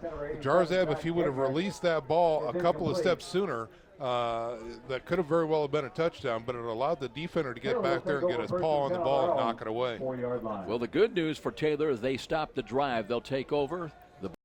Got it at their own 4-yard line. It will be 1st and 10 for the Trojans. Let's check. Joey Donaco's coming out there for the Cougars on the defensive line. See young Mr. Corey Stamps out there with his helmet off. He's not going to go back in on defense in his cornerback position, but he is going to be out there as a cheerleader. Just gets a huge hug from Coach Donnelly as well with some encouragement and thanks for being a great Cougar. Cougars working with 4 down linemen. They want to run the ball, and they're not going to get much. That was Kennedy Hill, no hold. And they got pushed back, but he's got forward progress. He's going to lose yardage back around the 2-yard line.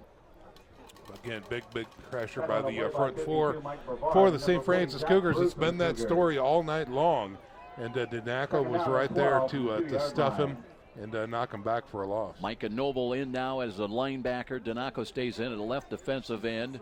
And Brevard, who had a hand on that tackle for loss. Here is Alexander looking on the quick slant. That one knocked away and nearly picked off him. It's interesting that Sheard is calling for a penalty flag. And I tell you what, he didn't see, obviously, that play earlier by Mills. Yeah, that's exactly right. So you can't pick them and choose them, and I think that was a clean play. Good throw across the middle there, and the defense is just too stout. One thing I'll say for the officiating, it's been consistent today. Yeah, I will agree with that. You may argue it, but it has been consistent. So now it will be 3rd down and 12 with the ball inside the 5 at the 2. Alexander deep out of the end zone, throws the quick slant. He's got the catch at the 10. Ball popped free. Let's see how they rule this. They're going to call him down, it looks like. Catch at the 11. That's short of the 1st down. Got a little more breathing room. It'll bring up 4th down and a long 2. Again, we talked about the quarterback lining up as a wide receiver. That's Michael Miller. Again, 6'6", 225 pounds. He's taking a knee down there on the field as well, so he's got his bell rung or something. He's not feeling well. Yeah, we have an official's timeout while they take a look at Mike Miller. Mentioned big kid, 225. Has run for 3 touchdowns this year. He was 56 of 135 through the air for 503 yards. 3 touchdowns, but 8 interceptions. And earlier, Joe, when he was lined up as quarterback, that was the first time in the game that they were able to get a 1st down. So he has provided a spark, whether it was at quarterback or in the wide receiver position, as I believe he's got 2, maybe 3 catches on the day now. So they cannot afford to lose him, and he is still down, being attended to. At this level in the NAI, you don't often see 6'6" quarterbacks. Yeah, 6'3", 6'4" is usually about the extent of it. Miller kind of walking around, but on his own power, and just had his bell rung. He's going to walk to the side. Wilson Alexander back in the game. He's probably saying, thanks, Mike. Yeah, exactly. No, it'll be to punt the ball on 4th down. And he may not be much more pleased about it as well. He's been a busy guy here today. A lot of punts, had 5 in the first half, and he's a yard deep into the end zone. Cougars have got 10 men up the line of scrimmage. And here's the kick away. Nice kick, wobbly ball. Tabler calls fair catch, backpedals to about his own 47. And that is where the Cougars will go back on offense with 13:33 remaining in this ball game. Well, again, I think what we're going to see here from the University of St. Francis is more player development. Some of the pups are going to be in there. And let's see what, in fact, they can do here on offense. I wouldn't imagine they're going to do anything wild or crazy, but again, just working on fundamentals and moving the chains. Nice long sustained drive as they are looking towards finishing strong here. And trying to keep the clock moving as well. Still 13 and a half minutes over that remaining. Here's Garrett Harvey with a handoff deep, and he curls up the middle, got it a yard deep into Taylor territory. So a chance for Harvey to get a few more snaps. Came in with only 12 carries on the year. And, you know, again, a lot of these kids, we mentioned Trevin Wilson, who had the interception last week. Finally found out who he was. Tiger. Other than, Tiger. Yeah, that says everything, doesn't it? Yeah. But 66-yard interception. And, you know, the guys, they work during the week. They're taking the brunt, a lot of them on the scout teams. Yeah. And getting a chance, and you want to give them credit where credit is due when they finally get a chance to get their term. Ferrer out of the pistol once again. That was a gain of 3, second down and 7. Blitz coming defensive right side. High snap. The pitch comes to Harvey. Looking for running room. Lowers the shoulder. Powers his way down to about the 46. That'll bring up third down and a long 4. Another hard-nosed run there by St. Francis. Again, keeping it conservative, keeping it on the ground. Ferrer staying in there here for 3rd and 4 coming up. Let's see if they test his arm and see if they can get a first down here to keep the drive alive. You know, how bad was it a year ago for St. Francis? First they lost Campbell with the ACL tear, and then I believe the same game they lost Garrett Harvey. Yeah. And it just went from bad to worse as far as running backs a year ago. Nicodemus and Aaron Harris had to carry the load for most of the second half of the season. Ferrer out of the pistol now, out of the shotgun. Blitz is coming, steps up, throws to the right. He's got a catch for a first down. And there he is. Charles Gaston made the catch. He's got it down to the Taylor 36-yard line. Well, and beautiful composure there by Ferrer, bringing the blitz to the outside and then through the inside as well on a little delay. And he just stepped up and fired the ball to Gaston beautifully that time, even while taking a shot, too. So hats off to Ferrer. Young freshman is learning those little subtle things that you've just got to get command of, the reading the defenses, the blitzes, and stepping up in the pocket when the pressure comes from the outside. Domchak in along with Gaston. They're sent to the right side. 2 wideouts to the near side, including Harif. Ferrer out of the shotgun again. Has got motion by Gaston. Wants to give the ball to him. Here comes the little guy trying to get to the 35-yard line, but that one, Sauter came up and stopped him for about a yard gain. Yeah, unfortunately it was a high snap, so the exchange was not good as Gaston had to stop a little bit to make sure he had the ball. So he was not at full speed when he had the ball there, and that 1 or 2 steps allowed the defense to get back there and nab him before he could go north and south. Well, he just had a nice pass reception of play earlier, and I'm waiting to see him have that ball in space. Yes. And when he can do his thing. We saw it on kick returns at Robert Morris. Now the Cougars with more new numbers. Sean Boswell, who snaps last week, part of a bunch lineup to the right on 2nd down and 9. Blitz coming up the middle again. Ferrer throws quickly near side's got a catch. That's Harif.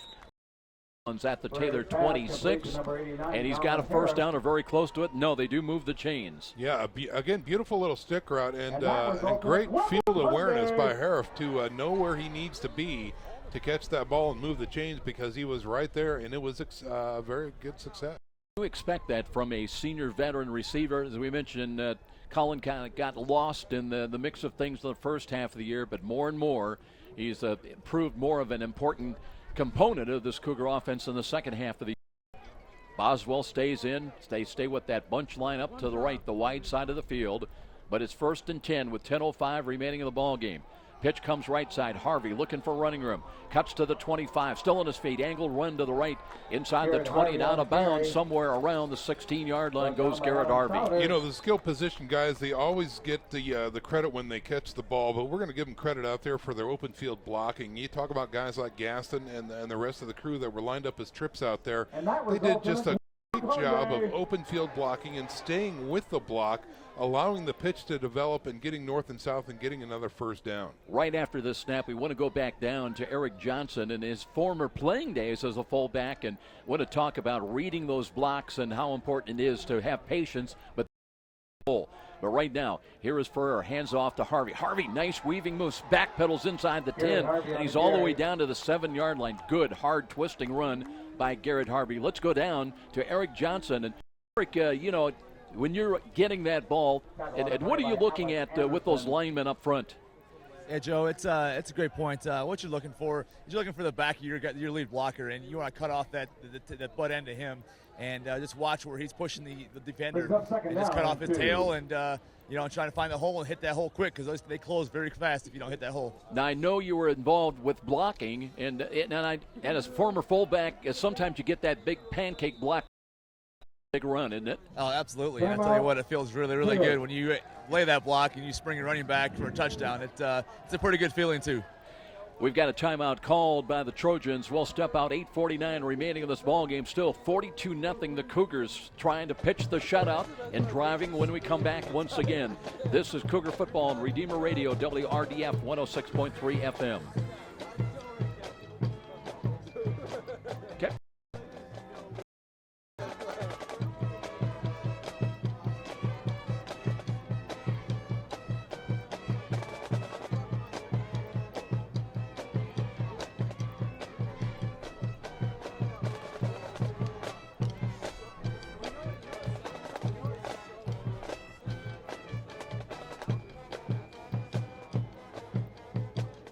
Other games going on elsewhere today. An important one, Robert Morris playing at Siena Heights.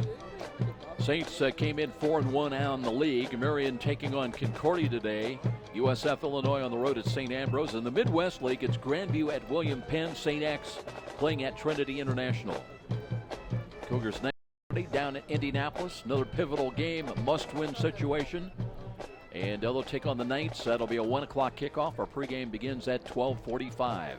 Well, if these teams are going to exchange, the St. Francis Cougars are showing Marion all they need to see today because St. Francis is putting together a great package. 2nd down and 3 with the ball at the 8-yard line. Ferrer taking a look out of the pistol now. Pitches the ball left side. Here's Harvey, some running room, cuts to the 5, and did he get to the end zone? He fumbled the ball, scramble for it.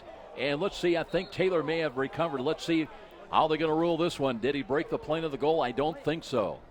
It's going to be a touchback, and Taylor will have it in the end zone. He got decleated right there at the goal line, coughed up the ball, and Taylor, after a big scrum, was able to get the ball back. But he is up and walking back to the sidelines, clearly very disappointed. But what a shot he took. Unfortunately, I didn't get a number on that freight train that got him. But, boy, they got him. Tell you what, Garrett Harvey had a load. He was jacked up and on his way to the end zone, but just never made it. So it'll come out. McKenna, I think, credited with a fumble recovery in the end zone. It'll come out to the 20 for the Trojans. They keep it at 42-0. And let's see. First and 10 around 20-yard line. See as that quarterback looks like Wilson Alexander, the 6'2 sophomore quarterback, off a misdirection, hands the ball off, and nothing. Yeah, great pursuit that time. Outside pressure from the defense coming in by number 47, Lee Stewart, from his OLB position. 6 foot, 175-pound freshman, doing a fine job getting into the backfield, and that's going to be a tackle for loss credited to the freshman. Out of the Lima Central Catholic T-Birds. I've been everywhere, Sean. Yeah, wow. I know them all. Anna Rockets. I didn't know I'd hear that today. That probably comes right out of left field, right? Loss of 1, 2nd down 11. 2 protectors in for Alexander. Short drop, looking to throw the quick slant left side. That one nearly picked off, knocked away. And it'll bring up 3rd down and 11, trying to find number 2, Caleb Knightley. Yeah, again, good coverage that time by Shannon Swain, number 18, his defensive back position. He is a sophomore in there for Corey Stan, corner. So we'll call that Swain's Island out there, and he did a fine job knocking that ball away. Sean, Shannon Swain came in, led the Cougars last week, 9 tackles against Concordia. So a guy that, again, waiting for his moment. That's right. And when they get that moment, they make the best of their time on the field. 11 now, a little confusion. Play clock at 10 for the Trojans. As they've got 3 wide to the left, they back away. They're going to take another timeout. Yep. They will. So it'll be 3rd down 11. That's 2 of the 3 timeouts used now by the Trojans. We'll be back. This is Cougar Football and Redeemer Radio, WRDF 106.3 FM. Okay. Again, I'm not sure exactly how many spots you've got remaining, John, but just run them as we call for them. But let me know if we're short any. But certainly, I don't want to short anybody. Yeah, I really can't tell from the log. I lost that shortly after halftime.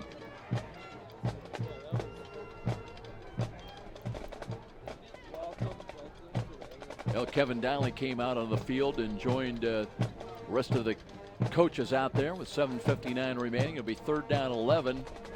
He's got to be happy with the Cougar defense. 3 picks, 2 of them for pick 6 touchdowns. 18 points. Yeah, your defense is firing on all cylinders right here. And even here in the second half, when you have some substitutions, actually quite a bit, it's still a job. Tony Allen has come in on a corner. Here is Alexander, throws over the middle, and it'll be short of the 1st down on a crossing pattern, Knightley with the catch. But only across the 25 to the 26-yard line. It'll be 4th down and 5 with 7:45 remaining. And they'll have to bring Hahn in yet again for another punt. Brings up 4th down. Hahn's done a lot of work for the Trojans today. Be called in again. And it looks like, unfortunately, Gaston will not be the return man. No, I know you want him out there, but Tabler's out there again. And not that that's a bad thing. I was going to say, you can't fault Caleb. Yeah, he's doing a good job today. It's 4th down and 5. Taylor short a man. Play clock at 6, so they're going to have to hurry to get in the set position with 3, with 2. And they do get the play off. Hahn steps into it. Nice spot. He's done a nice job punting the ball. Yeah. And Taylor had to call fair catch. Angled to his right over the shoulder catch at about the 32-yard line. And again, I would expect we're going to see more and more new numbers in there. With just over 7 minutes remaining in this ball game, the Cougars with a big lead in this one. 25 points in the second quarter, led at 32-0 at halftime, and now up 42-0 here with just over 7 minutes remaining, and on their way to Marion for just a gigantic game next Saturday against the Marion Knights at 1 o'clock. Harvey's going to come back out there as the running back. Aaron Harris as well. And let's see if they'll stay with that Delta formation. See, Logan Rare has come in. I think he's going to be the quarterback. How about that? Look at that. Out of Columbia City, and a transfer from Indiana State, 6'2" junior, as they run the ball up the middle. So Rare handing it off and gain up across the 35 to Harris to gain out to the 36-yard. Again, just testing the interior of the defense that time, and a nice push by the offensive line. And it looks like we've got, again, some mass substitutions coming in, Joe. About 6 or 7 silver helmets coming in onto the field now. Sean Boswell in that mix again. Saw some action last week. Nomchek stays in there. Logan Rare, the 4th quarterback used by Kevin Donnelly today. Inside of 6.5 minutes time remaining. Rare taking a look out of the pistols. Got a running back lined up behind him. Looks to hand it off once again. Here's a cut to the right, and Harvey got across the 35 to the 36. No, it's Nicodemus that got the handoff carry. Brought down by 42, Ben Rupert. Connor Holcomb, 6'3" freshman, 255-pounder from East Noble now into the ball game. You look at number 14, Rare. I called a game, actually, where he was taking on the Bishop Dwenger Saints in playoff action. This kid's dangerous. I tell you, what an athlete right there. Logan Rare, number 14, University of St. Francis, and quality kid from a quality program up there in Columbia City. 3rd down and 6. Let's see if the Cougars try to put the ball in the air now with 5:39 remaining. Rare out of the pistol once again. Wants to throw. Looks, loads up, throws to the right. It's got a catch and a drop. In and out of the hands. I think that was Nomchek, but just could not hold on. And that'll bring up 4th down. Yeah, Nomchek, again, that was on the money in his hands. And yeah, look, he knew he had a chance. Yeah. Gets a little pat on the back from one of his teammates. Shake it off. There will be a tomorrow. Yes. But he may take some ribbing about that from teammates and coaches as well. See if they're going to stay with Spitnell as the punter. I believe they will. And the clock stopped on the incompletion with 5:31 to play. Spitnell with the kick. Nice end over end, wobbly ball that's fielded at the 30-yard line. And a return across the 35 to about the 36, and that is about it. So Taylor Borst on the return. Taylor Borst on the return for the Trojans. Tackle on the play by number 9, Brandon Ullman. And number 54, And Lucas Borst coming Clark up for the limping a Cougars. little bit, headed to the sidelines. But it'll be the Trojan offense that has a chance first here with under 5.5 minutes time remaining. Well, you're just hopeful that, you know, if you're a St. Francis Cougar player and coach right now, it would be very, very nice to continue to pitch a shutout here. Just over 5 minutes to go. You figure if the offense continues to do a 3-and-out, you might have 3, maybe 4 opportunities here to pitch that shutout. So it's time to come up big and keep that 0 on the scoreboard for Taylor. Andrew Hunt, along with Matt Muncy, now in the Cougar defensive secondary at linebacker, I should say. On a sweep, they'll hand that ball off, coming to the left side for the Trojans. That's Tyler Schinel getting a handoff. Just a little guy, 5'8", 155-pound sophomore. In fact, that may be his first rush of the year, as he's going to lose a couple of yards back, though, back around the 33-yard line. Yeah, Boswell doing a fine job, number 19, shooting from his DB position into the backfield that time and tripping him up as he tried to make the corner. And good tackle for loss by Boswell. Cougars operating with 4 defensive linemen down. Now it's 2nd down and 12. Alexander wants to throw, looks, pump fake, now throws to the left side. That one thrown away, and I think we've got a new quarterback in there as well for, it is a new quarterback. That's Adam Souter. Brings up 3rd down. No, I'm sorry. At 16, it's Nate Martinez, who is a 5'11 sophomore out of Wheaton Academy in Bartlett, Illinois. Well, that time he took a shot as he was releasing that ball, and I believe that might have been Jeffrey Jones in there in the backfield. And yeah, welcome to Cougar football. 3rd down and 12. Martinez rolling to the right side, looking, being pursued, throws the ball, and nice defensive play, knocked away as the Cougars got inside there. That was Stanton Wilhite. Again, a lot of these guys, first time I've seen them this year. Yeah, absolutely right. Yeah, Wilhite doing a fine job. Again, the quarterback staring down his receiver, released the ball. Wilhite able to break on it and knock it away. First chance, a chance for some of these kids to come in, and they're going to be jumping up and down after the game. Coach, did you see that? Did you see what I did? How about getting a few more minutes next week? See me at the end of the season, son. Yeah. 4th down and long. Hahn to punt at the 19. He'll step into it, and a nice sailing punt. Taylor calls fair catch at the Cougar 30. And we're playing back and forth right now. Still 42-0 with 4:23 remaining in this ball game. After the fair catch, and we'll see if Rare comes back in, or do they have yet another quarterback somewhere along that Cougar bench? Well, that's a great question right now. So far, the teams are trading 3-and-outs, and it looks like Rare will be back in number 14 as your Cougar quarterback. Eric Johnson down on the sidelines today, and Eric, when you get, it's got to mean a lot when you get a lot of new kids in there, a lot of opportunity. I sense a lot of emotion along the Cougar sidelines, a lot of youngsters, a lot of players jumping up and down. Absolutely, Joe. It's being down here all day. It's been a lot of emotion running high down here. Guys are having a great time. Obviously, whenever you have a victory like this, everyone's having fun. And getting those guys in the ball game gets their self-esteem up, gets them some playing time, and sharpens their skills as well. It's just a fun time for everybody when you have a victory like this. Cougars running the ball, keeping it on the ground. Angle run to the right side up to about the 34-yard line. 52, Alex Anderson. Logan Rare in there, the quarterback, 6'2", 161-pound junior out of Columbia City. Played for the Eagles. Wanted to say Yeah, that's right. Here's where, well, they would never forgive me for that. No, they wouldn't. Gaston, I couldn't handle. We got to be careful there. That was nearly a lateral. Well, and that's, we got some extracurricular downfield there that was quickly broken up. But you're exactly right on that one, Joe. The reason that Gaston couldn't get it was because the ball was thrown behind him, but it did go out of bounds. So that may have been a Or did they call it incomplete? I think they just called it incomplete. Very close. But very yeah, close. you're right. You got to be coached to be aware that when it comes into the flats like that, it could be rolled. Not a forward pass, but a lateral and a fumble, and it's a free ball. Now I check it. It is Colin Harriff back in wide to the left side. One running back in there, flank to the right. Here's a fumbled ball, but here's a rare. Now he does fumble the ball, and it is going to be taken by, let's see if St. Francis got it. They do around the 20-yard line, but that one had problems right from the beginning.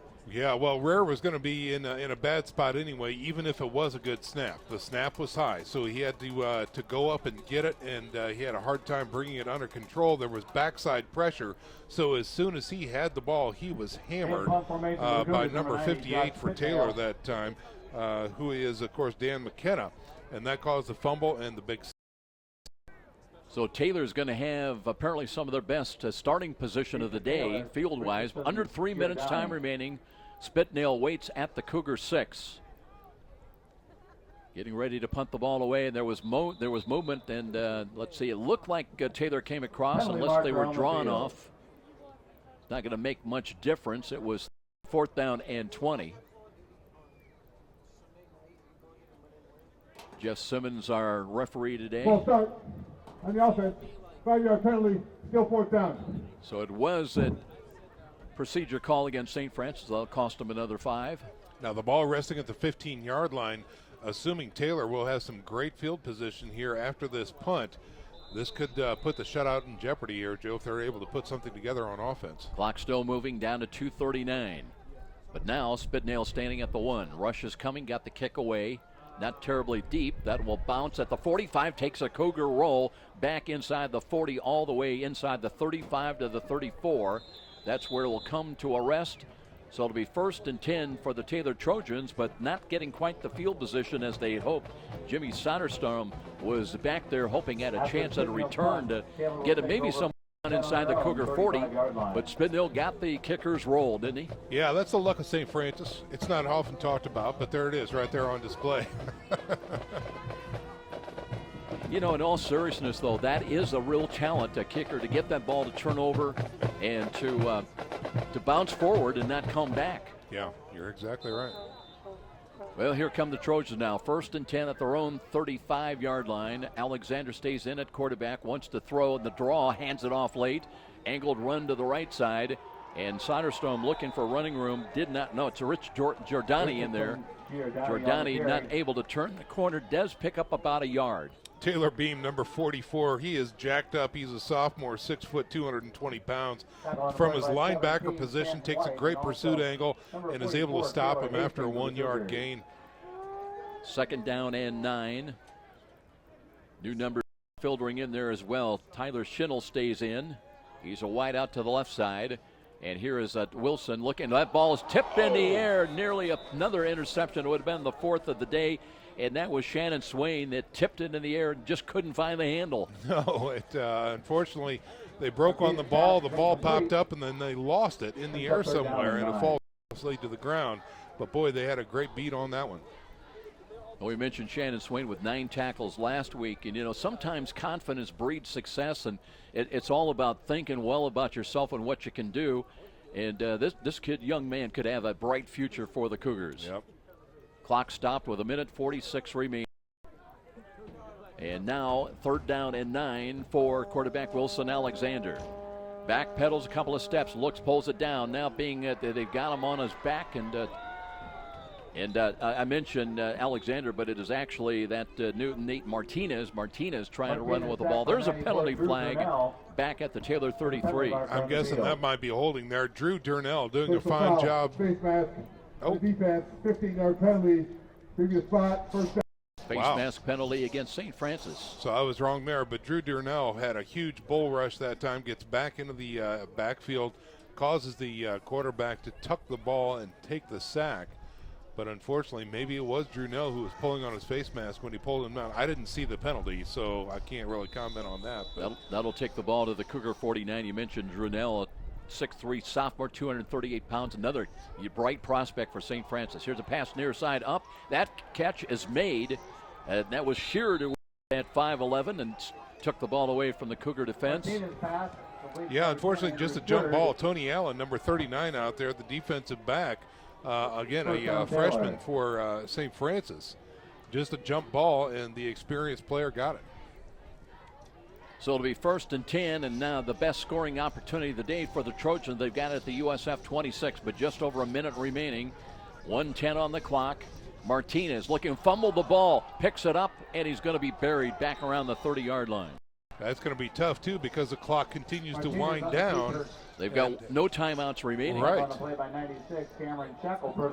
be 2nd down, a loss of 4, 2nd and 14. Taylor trying to hurry up to the line of scrimmage. They'd like to get something going. Martinez out of the gun again. Looking, backpedals, looks, throws to the right. That one high ball, tipped in the air by St. Francis, knocked away, incomplete. Getting a hand on it was Jalen McIntyre. Brings up 3rd down. Well, that one's going to stop the clock. Again, the quarterback, they could have called holding through the interior line there as the defense was doing a fine job getting back, and some pressure back there was number 79, Dimitri Kaplanis from the D-line position. He's a sophomore, and he was being held, but they didn't call it. Now it's 3rd down. 3rd down and still 14. Trying to flip-flop the running back in there. That's Connor Faulkner once again. And here's Martinez wanting to throw. Looks over the middle. And all Cougar black, but they drop the ball at a sure interception at the 1-yard line. And that's Tiger. Trevon Wilson, we need to get another inch on him, and he would have caught that interception. I talked to Doug Coates, who coaches him before the ball game. He says that it's pronounced Trevon. And I did the same thing. All the time he played for Northrop, it was Trevon. Nobody corrected me, but it's Trevon Wilson. Had an interception last week, returned 66 yards. Missed one there. That was a gimme. Now it's 4th down. They're going to go for it. 34.8 seconds remaining. They've got to get down to about the 16-yard line on this snap. Martinez rolls to his left. Will they throw? Will they run? He throws on the move, and then no good. And the Cougars have held. They'll take over the football with 27.9 seconds remaining, and the shutout is preserved. Wow, great job by the Cougars today. I would assume they're going to come out in victory formation, take a snap, and call it good. What a performance, 42 points against 0. And the Cougars wearing all black today, and we've seen them, perform not so well in these uniforms. A little redemption here in the all black uniform today for the men in silver helmets. Yeah, the monkey off their back wearing that.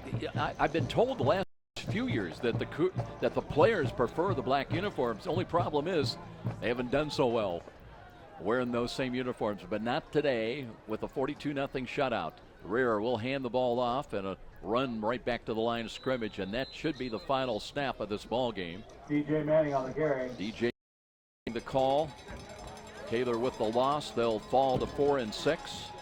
Cougars now with 4 straight wins will go to 6 and 4 and 4 and 1 in the Mid-East League and head to that pivotal matchup next Saturday afternoon down in Indianapolis. The Marion Knights. The final score, your University. We're going to hang on here just for a moment. Eric Johnson down on the sidelines. Eric, we'd like to get you positioned once Coach Donnelly meets Coach Ron Korfmacher.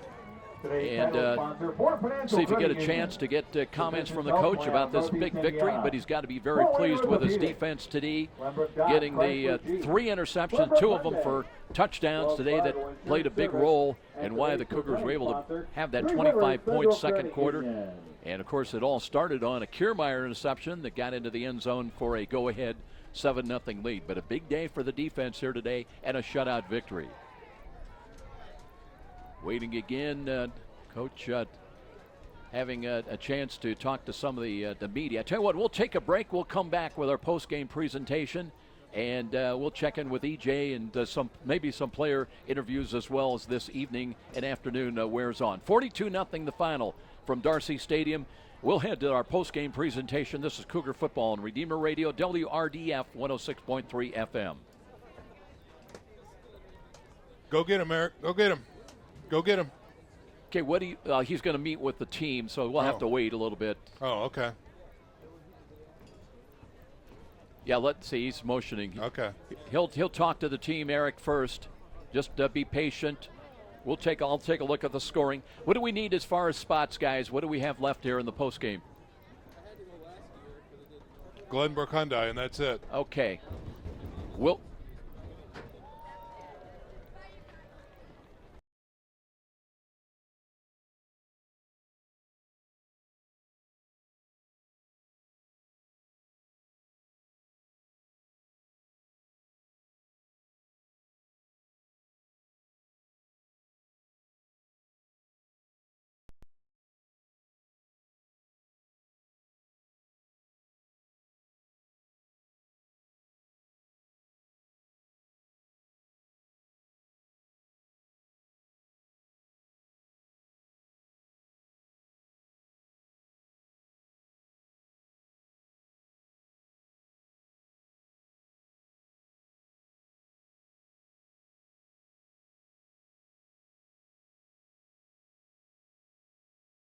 Hill from That's that right. point on. But he obviously is very pleased with the job that his team did. Both everything you could talk about, the special teams, the defense, the offense, got it done here today. All started out on a 20-yard interception by Steve Kiermaier at the 9:01 mark, and that gave the Cougars a lead of 7-0. And I want to go back to the opening kickoff because Borst had returned it 3 yards deep for a touchdown that was wiped out because of a penalty. And, that just takes the wind out of your sails. Instead of a 7-0 lead, now you're trailing 7-0. Let's go back down to Eric Johnson with the coach. Hey, Coach. First off, congratulations on the win today. Big win. 4 in a row. What does that do for the team's confidence going into next week's big matchup versus Marion? We're playing well right now. It's a real compliment to our players, fighting through tough times where, you're almost paralyzed with the pain. And, to come back and do what we have done.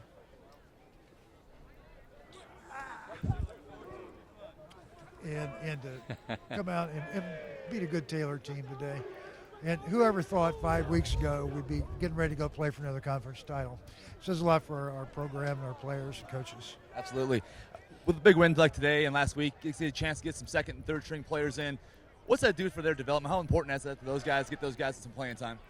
Well, as you well know, back in the day, we get an opportunity to get game experience is extremely crucial.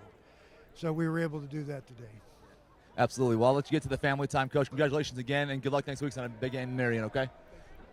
Eric Hang with us. We're going to do some house business up here, but we'll go back to you. Might have a chance to talk to some of the defensive players. Kiermaier might be a good example if you can locate him down in the massive celebration for the Cougars. Also had a couple of other big plays defensively. But want to continue on with the scoring recap. The Cougars blocked a punt for a safety in the end zone. They had the lead at 9-0. Then a Knicks 35-yard field goal made it 12-0. He had a couple of field goals on the day. Cale Tabler with an interception return for 13 yards at the 9:30 mark of the second quarter. Cougars had 25 points on the board in the second quarter. Jarzab to Campbell. Antoine Campbell touchdown pass at the 7:27 mark made it 25-0, and Jarzab with a 1-yard touchdown run. Cougars were into the dressing room at halftime, up big at 32-0. They were not done. Hunsucker to Cody Appenzeller for 18 yards, a touchdown in the third quarter at the 12:48 mark, 39-0. They got a Knicks field goal, 22-yarder at the 7:03 mark. Elliot Nilsson had another interception, couple of fourth down stops for the Cougars in the fourth quarter, and they go on to this 42-0 victory here this afternoon. We're going to take our final timeout. We'll be back. We'll see if we get some numbers and nothing else. We've got Eric Johnson down on the field and with some player interviews yet to come here this afternoon. 42-0 shutout victory for the Cougars. This is Cougar Football on Redeemer Radio, WRDF 106.3 FM. Yes, sir. Okay, we'll right out of the break, we'll come to you. Is this our last spot then, guys? Back at the station? Say again? John, turn down the feed and talk to us. We can barely hear you, John. Turn down the feed and talk to us.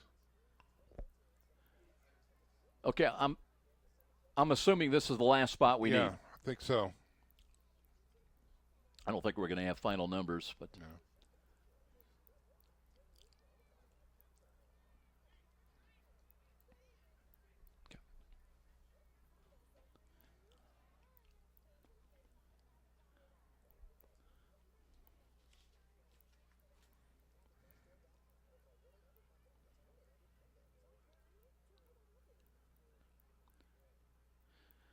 Well, Steve Kiermaier came in with 3 sacks on the season, but I tell you what, Eric Johnson's down on the sidelines right now with a key interception that put the Cougars on the board. Eric, let's turn things down to you.